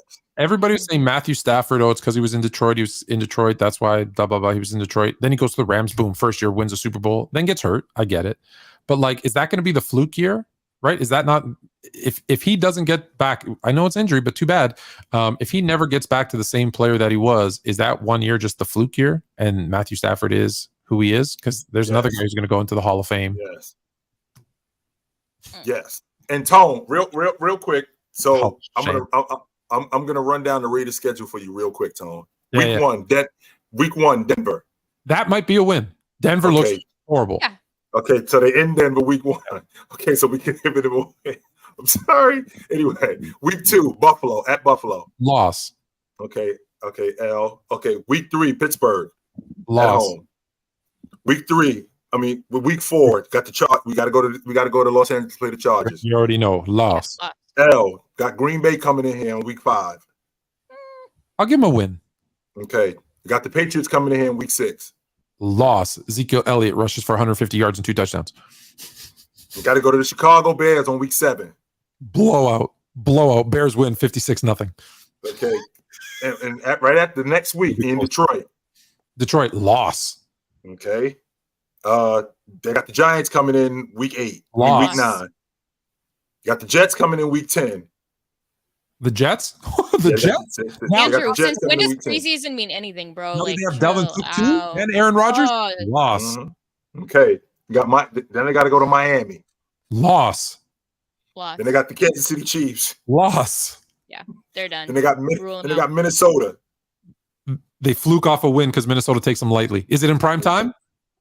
It is yeah, Sunday. No, it's not. It's not. Your Cousins in prime time. That for sure is a win. Yeah. They got the Chargers at home. Loss. They got to go to Kansas City. Loss. Don't even go. Stay home. They got to go to Indianapolis. That's a win. Okay. And then they got Denver at home. They split with Denver, so I'll give them a win. So they're 5-12. 5-12. Congratulations. Better than I thought. 5-12. That's because I gave a couple against the Chiefs. 5-12. That's so disheartening because they were one game away from making the playoffs, right? What week? What week do the Raiders play the Colts? They got the Colts in week 17, the next to the last game of the season. Oh, I don't know. AR-15 might be hitting his stride at that point. Mm-hmm. Anthony Richardson might be the real deal. Mm-hmm. That might be a lot. Who did you say after the Raiders, H? Because we got the Cardinals, we got the Raiders. And then the Rams at 27 is the Colts. Rams. At 26 is I think the the Colts are moving up now. we already talked about these guys. Yeah. We went through the Bears, sorry. Commanders, the Titans, which we were still pretty questionable about. Tone thinks they're gonna be garbage. Garbage. Tone thinks I they're gonna be like agree. Arizona garbage. I think I give it what 3-4 weeks before D Hop's asking for a trade. That bad, Tone? I don't know about that. I think he'll stick it out just because it's better than better than the Cardinals, but it's with Tannehill, Derrick Henry. I just don't know about his health. It's tough to see. Tannehill's gonna miss him on some open routes. He's gonna overthrow him when he does look his way, and he'd be like, Really? "Dude, I need a quarterback." Yeah. You think he's gonna just be so burnt? He's just gonna be He's done. got one of the best like catch radiuses like ever in football, and Tannehill's still gonna miss him. Yeah, no, that's not true. Okay, so let's do this, Tone. With the He's gonna pull Antonio Brown. He's be taking off his hat. let's do this with the Titans, Tone. All right, H. Week 1, they got the Saints. Okay. Who? The Titans. Yeah, they're L. no. Okay. Week 2, they got Chargers in town. L. Week 3, they got. I don't know, Fluent. Early on in the season, they might be okay. L. Okay. All right. Week 3, they got to go to Cleveland. L. Week 4, they got the Bengals. L. Oh my God. Week 5, they got to go to Indianapolis. L. Oh No, they can beat L. Indianapolis. John, I'm taking Jonathan Taylor and AR-15 over Tannehill. Week 6, they got the Ravens in town. You hurt too, by the way. Yes, go ahead. L, Week 6, they got the Ravens in town. L. Week 7, they got Atlanta in town. Win. They could beat Atlanta. They could definitely beat beat Atlanta. Atlanta. Don't be crazy. Definitely now. beat Atlanta. Yeah. Week 9, they got to go to Pittsburgh. Pitts L. That's an L. Week 10, they got to go to Tampa. That's a win. They could beat Tampa. That's a win. They're Week gonna 11, week 11, they got to go to Jacksonville. Pause. W. Week 11, they got to go to Jacksonville. Win. L. Nah, I'm Jacksonville? You No, think they get 'em beat outta here. Jacksonville? Yeah, I'm not divisional sold. game? I don't like them. No, that was a Okay, fraud. That was a sham. we'll give them Jacksonville. Week 12, they got Carolina in town. That's a W. Week 13. Wait, let me say this. But if they beat Jacksonville the week before, then that's a letdown game and they lose to Carolina. It's a trap game. So we got a trap game, Fair Tom. enough. So it's a loss. Okay, I can buy so that. that's a loss. Okay, so Indianapolis again. They got Indianapolis in town in week 13. L. I'll give him an L. Week 14, they got to go to Miami. L. L. Week 15, Houston's in town. That's a W. That's a W. Yeah. Week 16, Seattle's in town. I That's think an L. that'll be a L. Yeah. Seattle's good. Week 17, they got to go to Houston. That's a win again. I think they sweep Houston. That's the only team they Okay, sweep. and in week 18, Jacksonville is in town. Give them a win. They're not winning them both. They're not winning them both, so they I'll win give them 5 one. games. So they're 5-12. There you go. Trash. All right, Trash. garbage. Trash. You know what? I don't know if it wasn't for Jacksonville, who I think is going to be good, not world beater, but good. You could flip a coin, which is the worst division in football, the NFC South or the AFC South. But because of Jacksonville, it's the NFC South. But the AFC South is right there nipping at their heels. The NFC South. They are one Trevor Lawrence injury away from being the worst division in football. Come on, could we possibly see a 7-10 team make the playoffs out of the NFC South? In the NFC South, you might. Just think about it. Last year, the Tampa Bay won the division at 8-9, and the other 3 teams were all 7-10. Right. Yeah, they had to win that last one to make the playoffs. Huh? Trash. That was gross. Garbage. I was so mad. Ugh. But I think there's enough bad teams in the NFC that you'll see a 9-win team in the NFC South. I think. Okay. You will. So who you got? Who you got now? H. We had Tennessee. Who was after them? Okay, so I'll give you the next one. Then I gotta hop off for like 2 seconds. But the next one is Green Bay, which we did talk about last week, right? So following that is Denver. So I'll let you guys kind of start with Denver and give me your thoughts on that. Yep. Okay, so Tone, I definitely want to talk about Denver because this season was the bounce back year for Russell Wilson, right? He's in. Daniel Hackett is gone. I mean, Nathaniel Hackett is gone. He's in a different offense now. So this is the year, Tone, that he bounces back. This is the year that he shows everybody that, yo, I still got the goods. I'm still legit. Their defense is Russell Wilson. Oh, okay. Yeah, this is the year we bounce back. This is the year that I'm better because I'm in a different offense. We got different schemes. Who's he throwing the football to is the $1 million question. In Denver. Sutton and Judy. Right. So I'm gonna run down. I'm gonna run down something for you, Tone. Week 1, they got Las Vegas in town. Do you still like the Broncos? Like, I know you were like, you're a 49ers fan, but you had like you like the Broncos. Are you still? I did. Okay. And I still am currently passively involved with them. How about that? Okay. That's fair. I'm still passively involved with the Denver Broncos. Okay. So week 1, Tony, they got the Raiders in town. Oh, we're doing this again? Yes. Week 1, Denver got the Raiders in town. I think we got to stay consistent. We said that's a win for the. Did we give that to the Raiders? So that's an L. Yeah, I'll stay consistent. Mm-hmm. So then they got the Commanders in week 2 at home. I think that's an L. Okay. They got to go to Miami in week 3. L. And they got to go to Chicago in week 4. L. Then they got the Jets in town in week 5. L. Then they got to go to Kansas City in week 6. Oh, they got a horrible schedule. L. then they got Green Bay in town in week 7. Win. Then they got Kansas City in town in week 8. L. Then they got to go to Buffalo. L. Then they got Minnesota in town in week 11. Win. Then they got Cincinnati in town in week 12. L. Man, they can't string anything together. Oh my God. Then they got Houston in town in week 13. Win. Then they got the Chargers in town. They got to go to Los Angeles in week 14 against the Chargers. L. Oh my God. Then they got Detroit in week 15 in Detroit, by the way. In Detroit, L. In Detroit. And they got the Patriots in town in week 16. L. Oh my God. Week 17, they got the Chargers in town. L. And then they got the Raiders the last game of the season. Win. 4 games. That is garbage, Tone. They are going to be trash. I'm telling you. This is Denver, 4 wins. That is garbage, Tone. Oh my God.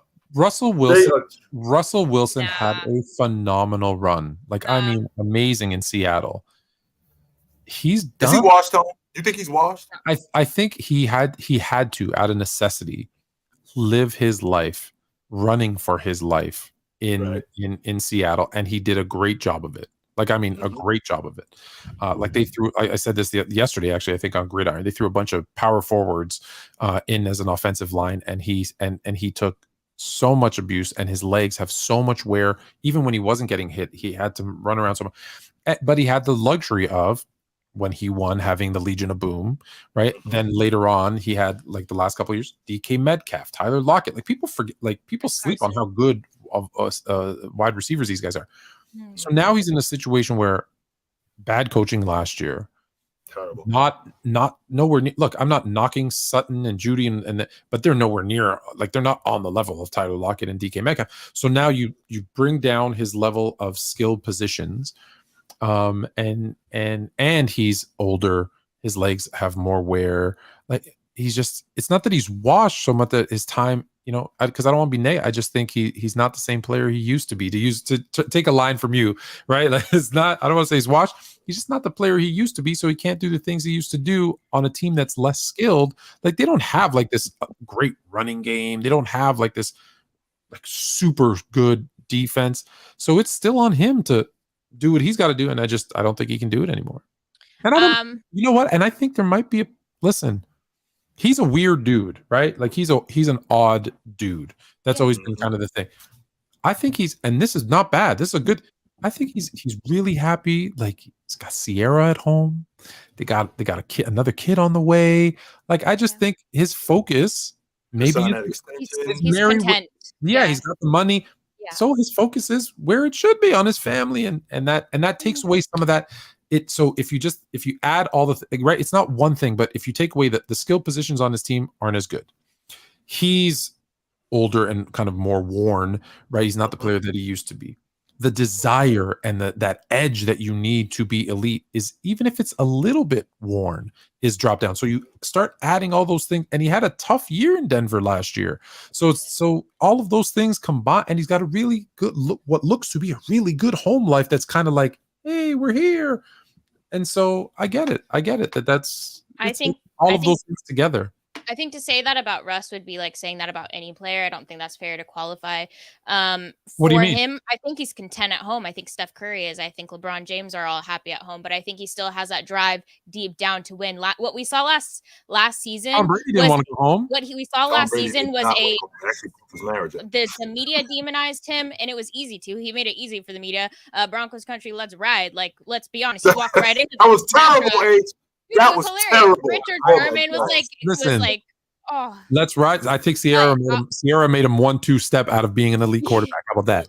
Absolutely. But I'll just say this. I think we're going to see more from Denver. I think hopefully the team can back him up. It was just shambles last season from the start. They should have never had that coach. They should have never done so many of the things they did. It was a train wreck. But I think to say that and to wipe everything that Russ has done clean off the table, like, don't underestimate him. Did you? I get it. I know that it was preseason, but you saw the Broncos as a team play, right? Yeah, but preseason. Did you see the Niners? Yeah, the Niners are going to stink.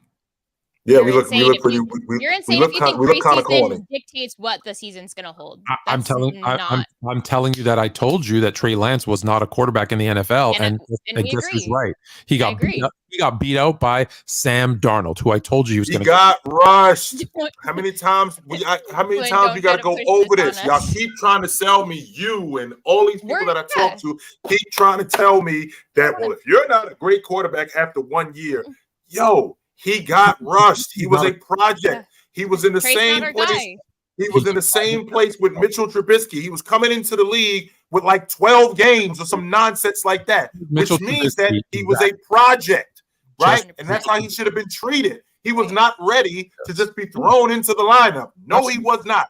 He didn't understand the offense. He didn't understand defenses. He didn't understand this stuff. That's why if Jimmy G would have stayed in the beginning and you had Jimmy G on the field, he would have been able to learn. Where's Trubisky now?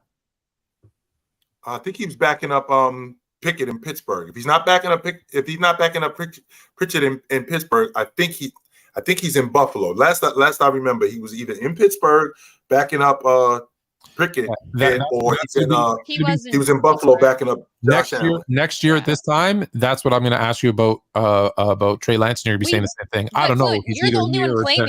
You're the only one claiming that we think he is ready to go, that anyone thinks he's ready. You're the one trying to push this narrative. We don't agree. We want Brock, and we want Brock. Hold on. Whoa. I never said that he's not ready to go. I'm saying that he's not an NFL quarterback. And we agree wholeheartedly. We agree. We agree. And you know, Jay. They rushed him. They screwed him up, man. We screwed him up. All right. Well, just remember what I told you. Just remember what I told you. Screwed him up. Just remember what I told you.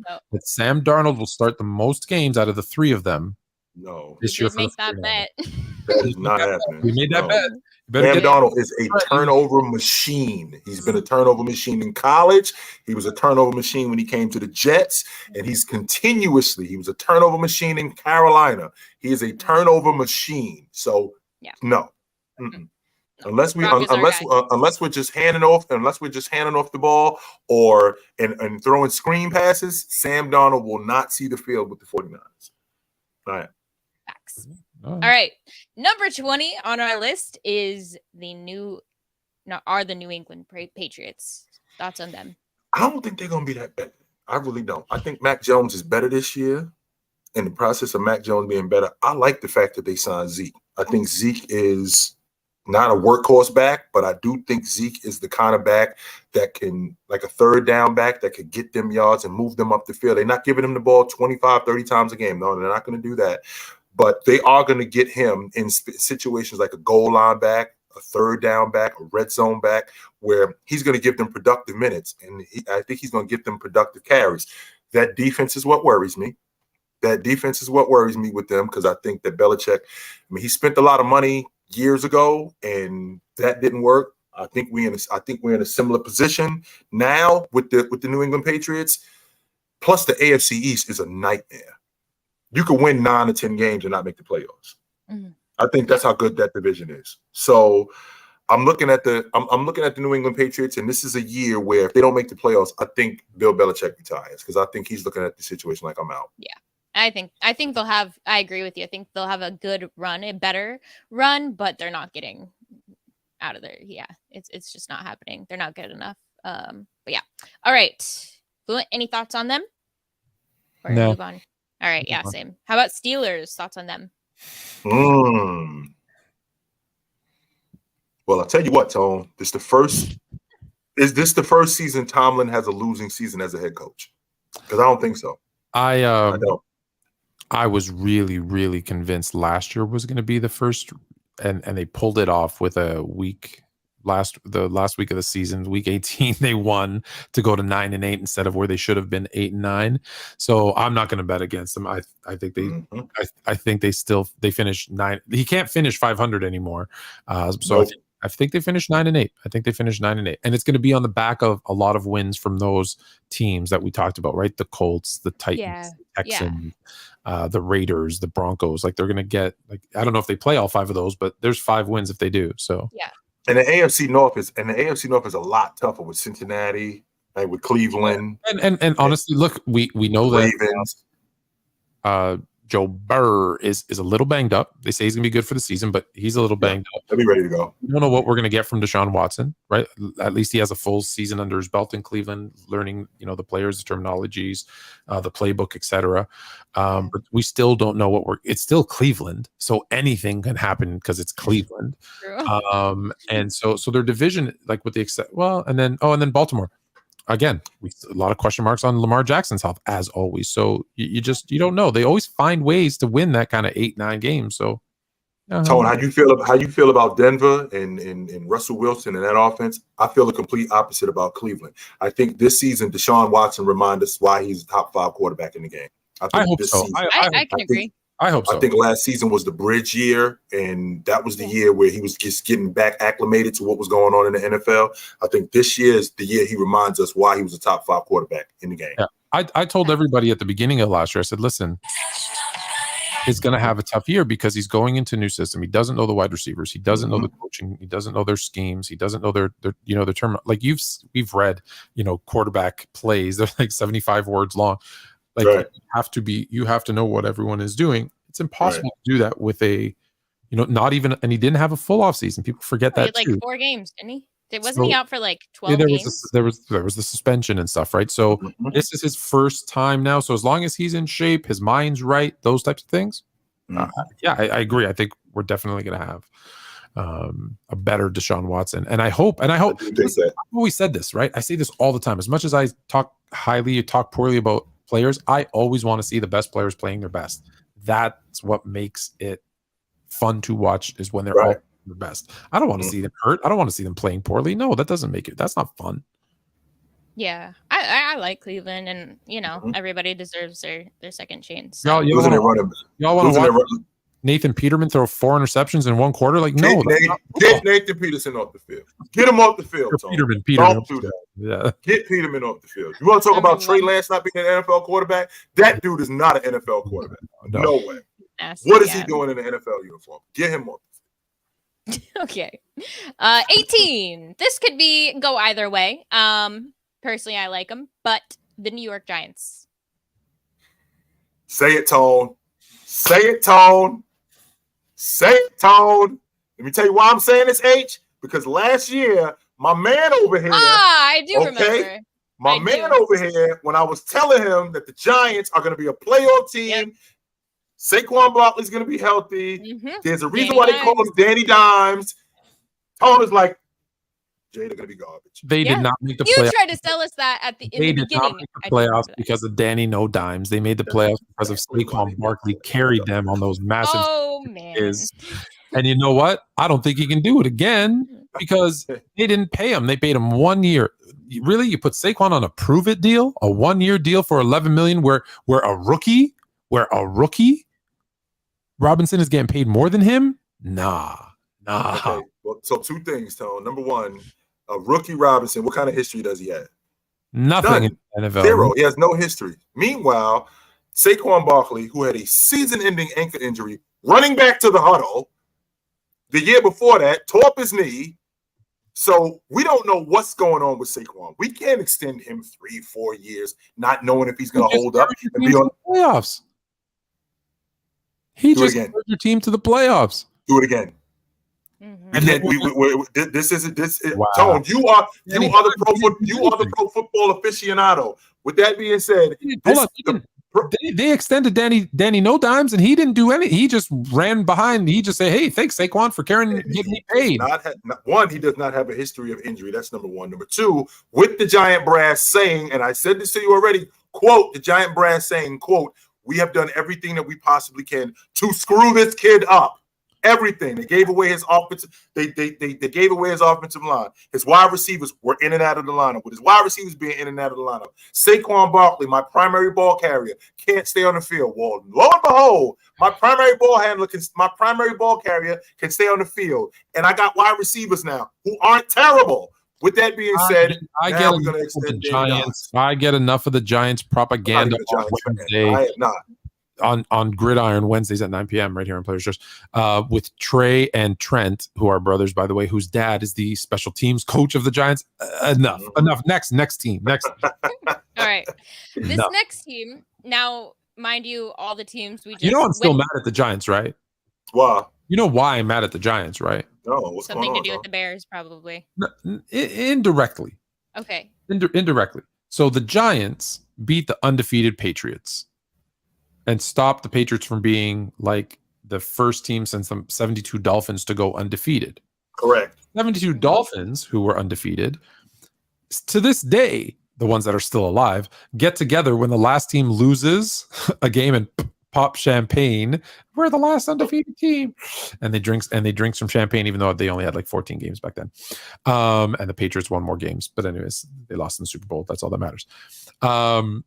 So the Dolphins still pop the shot. That just really still drives me nuts that they still, like, they're 100 years old and they're still getting together and popping champagne when the last team loses. Fast forward that 72 team to 1985, we're all standing on the sideline. And I'll be honest, I think they intimidated the Chicago Bears somehow, because the Bears in 1985 went 15-1. Sour grapes, when they won the Super Bowl, sour grapes. One loss was to the damn Miami Dolphins. Do you hear the sour grapes over here, H? Oh, yeah, a little bit of saltiness. So it all comes back. It's all the Giants' fault. See this right here with this dude right here with the sour grapes? I can just taste it right now with this guy when he's talking about Chicago. Hey, it happens. It happens when that bias is ingrained. It's hard to get rid of. Okay, 17. The Atlanta Falcons at 17. I'm out. I actually think when you said Arizona, H, I thought Atlanta. I think they're gonna be garbage. Who made this list? I think Atlanta's gonna be garbage. Way too high. I think they're gonna be trash. I think that when you talk about Arizona, Rams, that's where I think Atlanta is in the bottom 5. Are they starting? I don't know if it's confirmed. Are they starting the Riddler?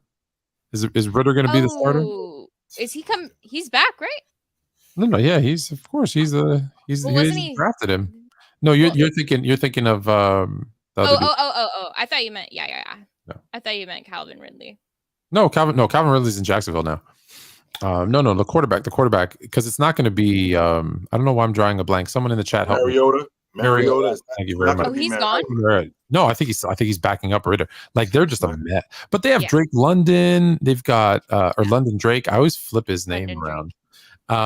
And there's that tight end. Like, they're not horrible. They're all right. You know it's bad. I'm trying to make up for them, but I know they're not. So we're gonna drop them. We're dropping those. Yes, absolutely. They're gonna stink. I don't think they win 5 games this year, to be honest with you. I don't. Although check out Marcus Mariota in that show Quarterbacks. It's actually really good. Him and Kirk Cousins and on Netflix. On Netflix, yeah, and it's a good show. Patrick Mahomes. Why am I drawing a blank on my tight end's name? I forgot his name. I don't know why I'm drawing a blank on his name. On the tight end in Atlanta? Yeah, why am I drawing drawing a blank on his name? Do you have a man crush on the guy? Why am I drawing a blank on his name? Is that guy? It's just that quickly. I don't know why I'm drawing a blank on his name. Yeah, come through. Come on, man. Chat. I Who's know the who you're tight end in talking. I Atlanta? think I know who you're talking about. I think it's going into his third year. He was drafted Yeah, 2 years why ago. Yeah, why am I love drawing a him. blank on his name? Yeah. Why am I drawing a blank on him? With the Uh, Florida. With the University of Florida. He's fantastic. Yeah. Chat, you Why am I guys. drawing a blank on Kyle his name? Pitts. Kyle Pitts, that's him. Kyle Ace Pitts. Simmons. Ace Simmons in the clutch. Ace Simmons in the clutch. Kyle Pitts. I don't know why I was drawing a blank on his name. We're still getting into NFL mode. All right, last one for the night, and then we'll finish out our super chats. At 16, put on some great shows last season, some really special shows, but fell short as per usual. The Minnesota Vikings. Is 16 a good place? I don't have a problem with 16, Tone. You know why I don't have a problem with 16? The reason why I have a problem with 16 is because Minnesota is the six chick. That's who they are. She's a 6. You know, she's a 6, but she knows she's a 6. But every once in a while, Tone, what she'll do is she'll do like 8 chick stuff. She'll do 9 chick stuff and try to sell you. You might be like, oh, she might be a 7 or an 8. Start to buy in. No, she's a 6, and she's telling you she's a 6. So I'm cool with Minnesota being mid. I'm cool with them. I agree. I agree. Listen, Minnesota is mid. Their quarterback is mid. The Minnesota is mid. They're FYI, just so you know, they got a Thursday night 8:15 loss, Monday 8:15 loss, Sunday 8:20 loss, Sunday 8:15 loss, Sunday 8:20 loss. So that's 1, 2, 3, 4, 5, 8. Hold on. Whoa, wait. 1, 2, 3, 4, 5 8 p.m. games. So that's 5 losses right off the bat for Kirk Daylight Cousins. Just in the division alone, Tone. Green Bay, Detroit, them. Green Bay, Detroit, them. And who am I leaving out of that division? Chicago. In Chicago. Where do they end up in that division alone? They're third. Behind the Bears, and they're above Green Bay. Behind the Bears, no. They're above Green Bay. They're above the Bears and He thinks Green Detroit. Bay. He thinks Detroit and Chicago are better than them. Detroit and Chicago are going to be better than Minnesota. Chicago is not going to be better than Minnesota. Fluent. That's just a bold-faced lie. Fluent, come on. What are you talking about? Chicago has the better quarterback, the better running back, the better wide receivers, the better defense. What are you talking about? The running back is mid. We all know that. What was your guys' what'd you end with last season? So you replace Montgomery. So you replace Montgomery with Williams, who was basically a lateral move. No, we moved Herbert up to the starting. So now you got an unproven guy. Okay, he beat up. He beat up. Right. Okay, so I'm with that. Yes. Detroit, Minnesota will be the third. Listen, look, just watch the quick math. 5 primetime games. That's 5 losses. In addition to those 5 losses, I think there's some of them are against their own division. So there's still two more where they're splitting with their division. That's 7 losses. They're starting the season with 7 losses. How good could they be? I'm not saying that they have to win more. I'm saying that Chicago's just going to lose more. Have you what? All right. Well, we'll see. I mean, Jay, you be the I'm looking at their schedule right now. So they got Tennessee in prime time, right? I want to make sure Minnesota lost. So they got Tennessee in prime time. That's not Tennessee high school in prime time. They're losing. Okay. So they got Tennessee in prime time. So that's an L. They got the Eagles in prime time. That's on a Thursday night. That's an L. Yeah. Let's see who else they got in prime time. They got the 49ers in prime time. We're going to smoke them. No question about that. There you go. Let's see who else. They got the Denver Broncos at Denver on. That's Sunday night.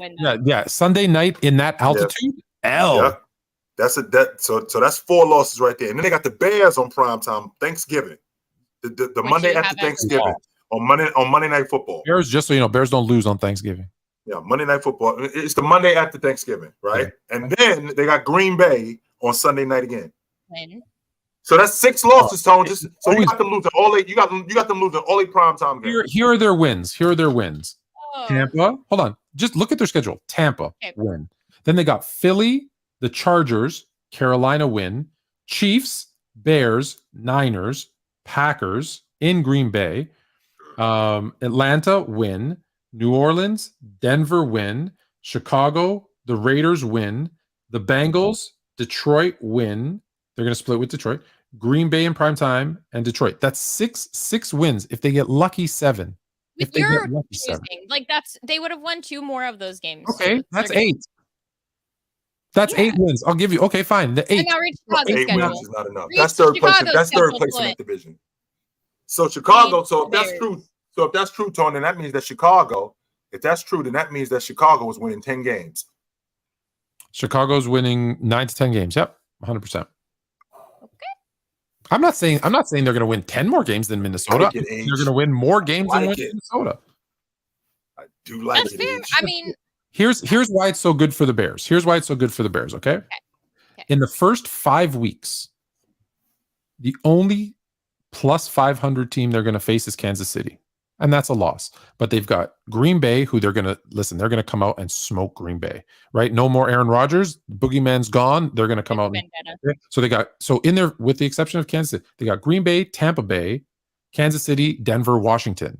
They're going to get on a roll early. So that's 4 out of they're going to be 4-1 after 5 weeks. Then it doesn't get harder. They got Minnesota, who I think they're going to beat. Then they got the Raiders, who we agreed stink. So that's 2 more wins. They're now 6-1. Then they lose to the Chargers. This game is iffy, right? At that point, they're 6-2. They've got New Orleans. They normally play really, really well in New Orleans, right? Normally. So New Orleans, I still think they beat New Orleans. Like, you're trusting Derek Carr, right? Who knows? So even if I'll call it a win. So that's 7-2. Carolina, they stink. That's 8-2. They lose in Detroit, 8-3. I said they're going to split with Minnesota, so they lose in Minnesota. That's 8-4. Then they got Detroit again, so that's the one at home with that they win. That's 9-4. Then they finish the season, guys. You didn't look at their schedule. They finished the season with Cleveland, Arizona, Atlanta, Green Bay. Tell me they're not. I say they'll win 2 of those, lose 2 of those. They're going to lose to Cleveland, and that's 11-6. Okay. I think you're looking at the wrong schedule, Tony. And also the Commanders are going to win. I'm talking about Chicago. I'm sorry. You're talking about Chicago. Yeah, I'm talking about Chicago. Okay, I'm with you. I mean, it's definitely an easy ass schedule, but I do think there's some teams that might, find their own little groove, and it could be close. Right. It could be close. For every team. Look, there's going to be a team that surprises. Yeah. There's going to be a team that disappoints. So if one of those wins is a loss, one of those losses might be a win. So yeah, I said 9 or 10. I said more than Minnesota's 8. We just went through it and picked out 10 or 11. Like, when you have bad teams in Green Bay, Tampa Bay, that we've already discussed, Arizona, Atlanta, Carolina, and you get to play all of them in the same season, you're going to have a good record. You're going to have a good record. And it might be, hey, like Jay always likes to say, it might be fool's gold. It might. I'll take it. Yeah. At least you can have hope.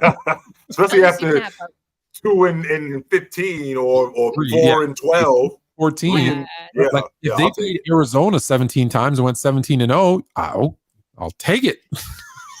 Hey, this could be your season, and I'm here for it. I actually really like the Bears. I just think that don't underestimate the Vikings. They might be creep up on you. San Francisco played the Bears last year, didn't they? Yeah, yes, we lost to them. That's right. Anything is possible. We also where'd you guys go in the postseason? Oh yeah, with first overall pick. That's what we wanted. Okay, all right. Fluent, I don't want to fight with you anymore tonight. Okay, Angie Carr. Fluent, thoughts on Oscar Schmidt's Hall of Fame induction? Yes. Again, best, probably the best, if not one of the best players to never play in the NBA. You know what? No, I'll say it. He was probably the best player to never play in the NBA in the world. And the only reason he didn't play in the NBA is that because he was a foreign player, they didn't draft him high. And he said, "You're not going to draft me high. You don't believe in me? Then F you. I'm not playing for you guys."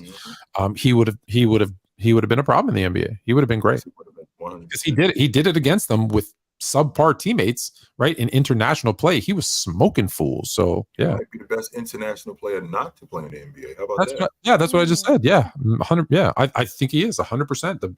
Yeah, I agree. I agree with that statement. Yes. All right, Angie. And if you don't know who he is, I know Angie does because she asked. But for the other people, go look up Oscar Schmidt. Go look Brazilian guy. I think he's got more points than any. Now, granted, it's international, but I think he has the most points ever. Like, period. Like, in he does. professional basketball. Like the dude was, so he's good. It's really good. Legend. Yeah. If Russell never wins a chip again and just becomes mediocre in Denver, how much does Super Bowl 42 stain his legacy? Even if he does win one, that still is a problem. It was still. They should have won that game. But They is it should have won that game. his fault? Was that his fault? Look, that was a bad play call. Is it his fault? Yes, absolutely.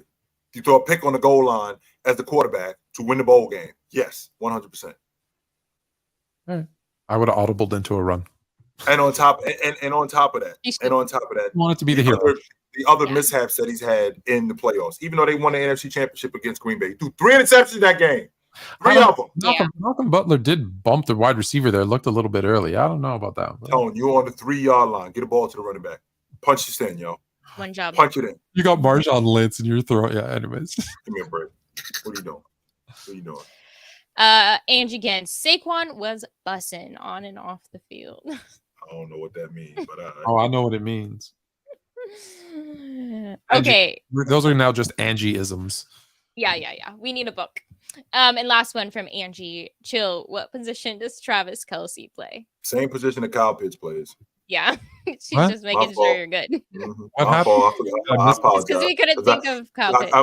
Because I'm a Kyle Pitts guy, and I just his name escaped me. And I was like, Kyle, why the hell am I forgetting this dude's name? What the hell? Yeah. So same position to Kyle Checking Pitts on you. plays. Actually, Question or anything.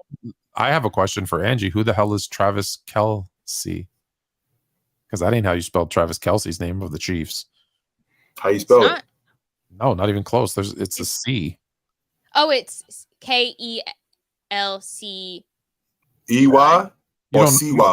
You don't know. CE. It's CE, You don't know isn't this it? is KELCE. KELCE. Don't you know this is? Well, fluent. Now you're more fluent. Not all of I'm us are more perfect. fluent. Okay. Mm-hmm. Uncle Ruckus, do y'all think the NBA should have an Offensive Player of the Year award to help give the MVP a true meaning? And if so, how many recent players are Offensive Player of the Years but not MVP? That's all we need is more awards to mucky up the all-time. No, we don't. We do not. We do not. They should have an Offensive Player of the Year to help give. Well, listen, if you don't have defined criteria for these awards, because then you're going to argue, well, what's the Offensive Player of the Year? Is it the one that scored the most points? Is it the one that was responsible for the most points scored? Is it the one that had MVP is? That's what the MVP is. The most valuable player to his team's success. That includes offense. Does it include defense? Does it include? No, it doesn't always include defense. No. Steve Nash is evidence of that. Magic is evidence of that. I could keep going with plenty of different guys who are evidence that it does. Joker was evidence of that. Yeah. So, I don't think adding another award. I think adding criteria would be great, but I don't think adding another award helps because in football, they have an offensive and defensive player of the year and an MVP. And who's the MVP? 9 times out of 10, the best quarterback. And the offensive player of the year has been the quarterback, who's also been the league MVP. So Peyton Manning has won offensive player of the year and MVP. So that's happened. Wait, but who do you guys think will be the most underrated duo next season? NBA. Underrated duo? Underrated duo. So not Jalen and JT. A duo that we're not talking about that we should be talking about is what you're telling me, H. It could be new, old. Who is a duo that we're not talking about that we should be talking about? I'll start. Mine is Gary Payton and Jonathan Kuminga. If you didn't watch their highlights from the crossover game, you should. They played great, and I think that they're leading the Warriors' second unit is going to be pretty special. I think JK is going to come out. Just pick the Warriors players, really? That's exactly what she did. That's exactly what she did, Tone. I was just thinking to myself, what a homer right my here. boys. What are we Absolutely. I can make another choice, but I'm just saying. It's going to be AD and Austin Reeves. Like what? Aren't you the one that just went on for 30 minutes about Chicago Fluent? Yes, so I can still have my own biases too. Fair enough. All right, I think I'm going to give you a regular pick and a homer pick. The homer pick is not going to be my favorite team, Lakers. It's going to be my home team, and I say like Siakam and Barnes is a duo that no one's talking about, and I don't think anyone's talking about, and I think they're going to be a lot better this year than they were last year. Yeah. I think that's a good duo. Siakam. So is Siakam staying to get that money, right? I think so. Yeah. I think so. Like, yeah, I there's do. the people don't value him as much as Toronto values him, and he's also publicly come out and said, right, which a lot of star players don't do. I want to be in Toronto. I love Toronto. Yeah, So he Yeah. did say that. you can't have every one of them just leave. So when you have a guy like DeMar, you sign him, right? Okay, you traded him for a good reason. You got a guy like Siakam doing it, keep him, right? So you can't just keep letting them walk away. So I would say they're going to keep him, and he's good. Like he's an all NBA type of talent. You don't just let him go for nothing. Like I think the trade from Atlanta was like a bucket of extra crispy and a 6-pack, to use your line. Yeah. And then I'll let you go and then I'll think of another one non-homer. Yeah, I will too. I'm really loving this Cade Cunningham and Jaden Ivey duo, and I think they're going to be a lot better this year. I think Monty Williams is going to put them in position. They're going to be better defensively. I think Jaden Ivey is going to be able to play off of Cade Cunningham. If Cade Cunningham can stay healthy, I think he's going to be able to play off of him. Those two guys defensively, I think they're going to be better. I think they're going to be a duo that we're going to be talking about. That's solid. Mm-hmm. I think we're talking about one, but we're not talking about that. I think you're going to see some big things out of Ant and Gobert. I was going to say Ant and Gobert, but Cat's still there, Tom. I don't. Yeah, he's going to keep wedging his way in there. That's him. That's him. H. I'm on a date, and it's that one dude that's sitting across from the table. Like, hey guys, don't you see him on the? I'm trying to hang. I'm over here. I'm trying to hang. Feeling, go do something 100%. Else. I have a feeling. Go do something else. I'm on a date, right? Yeah. I have a feeling the Dame, Harden, and Cat is going to be in that whatever happens, because one of those two, Harden or Dame, is going to get traded. To your point, it will probably be a 3-way deal. I think Cat is the one that someone throws in as the, hey, let's get some picks and maybe another piece that goes with Ant and Gobert. So that I think that's how Cat gets in out of there. And we can get our first round picks back that Utah basically fleeced us for. We can actually have some building blocks. Yeah, we can get our ones that Utah just basically raked us over the coals for. Okay, let me read this last one from Angie. For some reason it won't let me scroll, but you want me to do it? Yeah, if you don't mind, Flint. No worries. Thank you. Okay, thoughts on Michael Oher's situation? Or yeah, Michael Oher situation. Yeah, what do you guys? Do you care? I don't really have much to say about it. I think it's dumb, to be honest with you.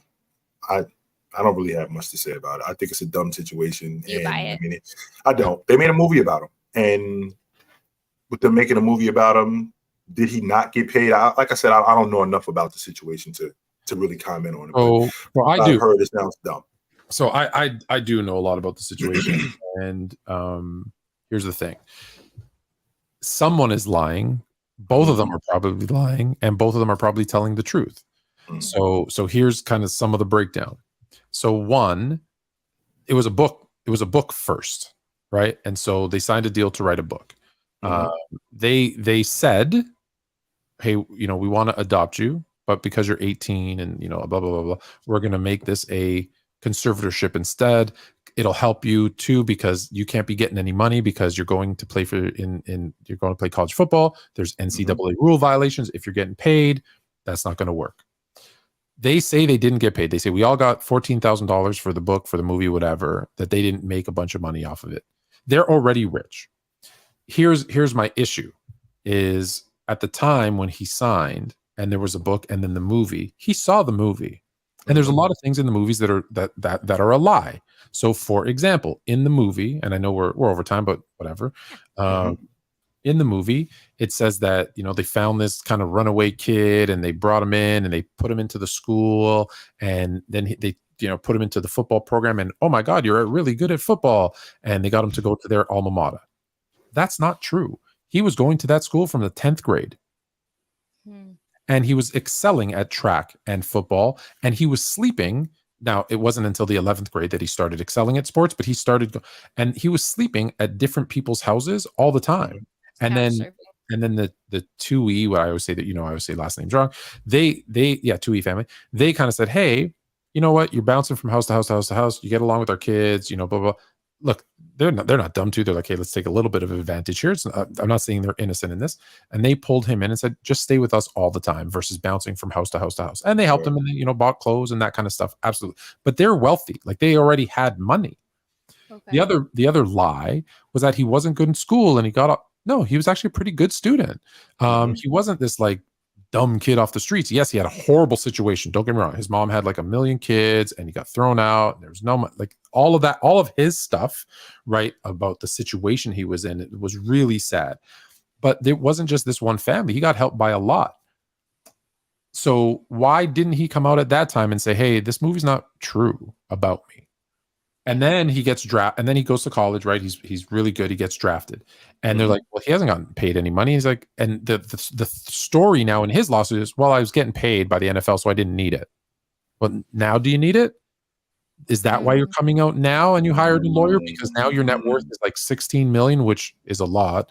But still, it's not a lot considering you probably made 100 million. I don't know how much he made in his career. He was a left tackle, which are the next to quarterbacks, right? Those are the ones who get paid the most.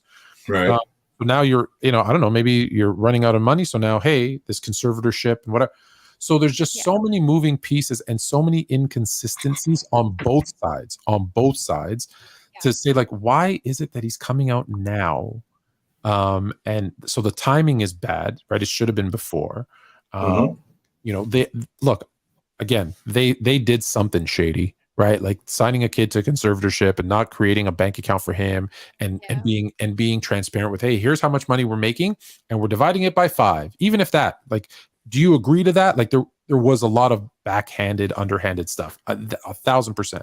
So I think he was naive too. He was a kid. Like I'm 100% say they took advantage of him, but I also think that he understood more back then than he's letting on. And now there's maybe some financial stuff that he's like, hey, who knows? They made 100 million because that movie, I think, netted like it was huge. It was huge. Yes, so it was. Why are they making 30 million and I got nothing? Hold on, I want some of that, which I believe he deserves 100%. So there's just so much stuff that it wasn't true. He knew it wasn't true. He signed certain documents as an adult, which another life lesson, guys, don't sign papers unless you understand what they're saying.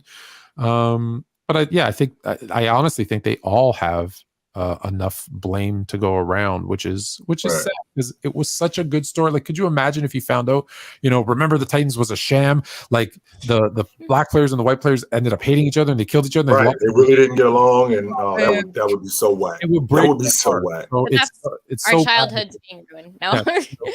Coach Carter's team actually all died and went to jail, and they never won any games. Like, man, like I don't want to know. I want. Yeah, don't let me know. Please don't. Ignorance is Don't bliss. do that with me. I want to keep the fairy tale. So there's a lot, and we're going to find out more on Tuesday. Just on Tuesday, the Tua family, Jesus, I'm ready for football. The Tui family is going to come out and make a statement on Tuesday, like a public statement. So that should give us their side, right? We know his side. Right. Yeah. There's already discrepancies in what he said, because he said, like, I didn't know this, but then there's paperwork showing that, oh, you did know it was a conservatorship, and they should let him out of that because that's nonsense after the age of 18 anyways. Right. Yeah, it sounds just like a pretty sad, chaotic situation, but I hope he gets his bag and works it out with them. Random guy speaks. Damn, that beard is already coming in. Fluent looked like took the kids for the weekend to let Mrs. Fluent relax and severely underestimated how hard it was going to be. Is that true? Well, his baby girl already made it clear that she hated it. So yeah, she was done. His baby girl already made it clear. Like, make this hair grow faster. Yes. Yeah, it did grow faster. His wife said it too, that she hates it. So yeah, let's go. All the women's the only woman in the house that likes it is the dog, because she liked the clean. She liked to look in the face when it was smooth. But other than that, no. Wait, I'm gonna pull this up really quick, just because Angie wasn't messing with you. She wanted to ask genuinely what was the name of the position, but it is tight end. Yeah, we all know. Angie, what are you getting at? She wants a pause moment. Yeah. All right, you guys. Hey, yo. Did we miss any topics? Any last minute? Man. Did we miss? We did it. We missed Do we this. some super chats? Oh no, then we did miss We that. just talked about that. Yeah, My just bad. talked about Yeah. No, I think I don't even know anymore. This is Think why we you're in could. charge. I can't keep track. I'm too old. it. Mhm. You're not old, Fluent. You're not old. Someone said I look 25. Yeah, see, there you go. Angie got him. Got him. All right. All right, we're gonna shut down. We're kind of over time, but we will be back we next are. week. We'll run through the rest of our NFL rankings, which should be exciting. I mean, we're less than like 3 weeks away from football season, so we're September definitely 10th. pumped. We're 3 weeks away from football season and 3 weeks away from my beard being fully back. Ooh, okay. All right, you guys, have a good rest of your night. We'll see you next week. Jay? Take it light, but take it.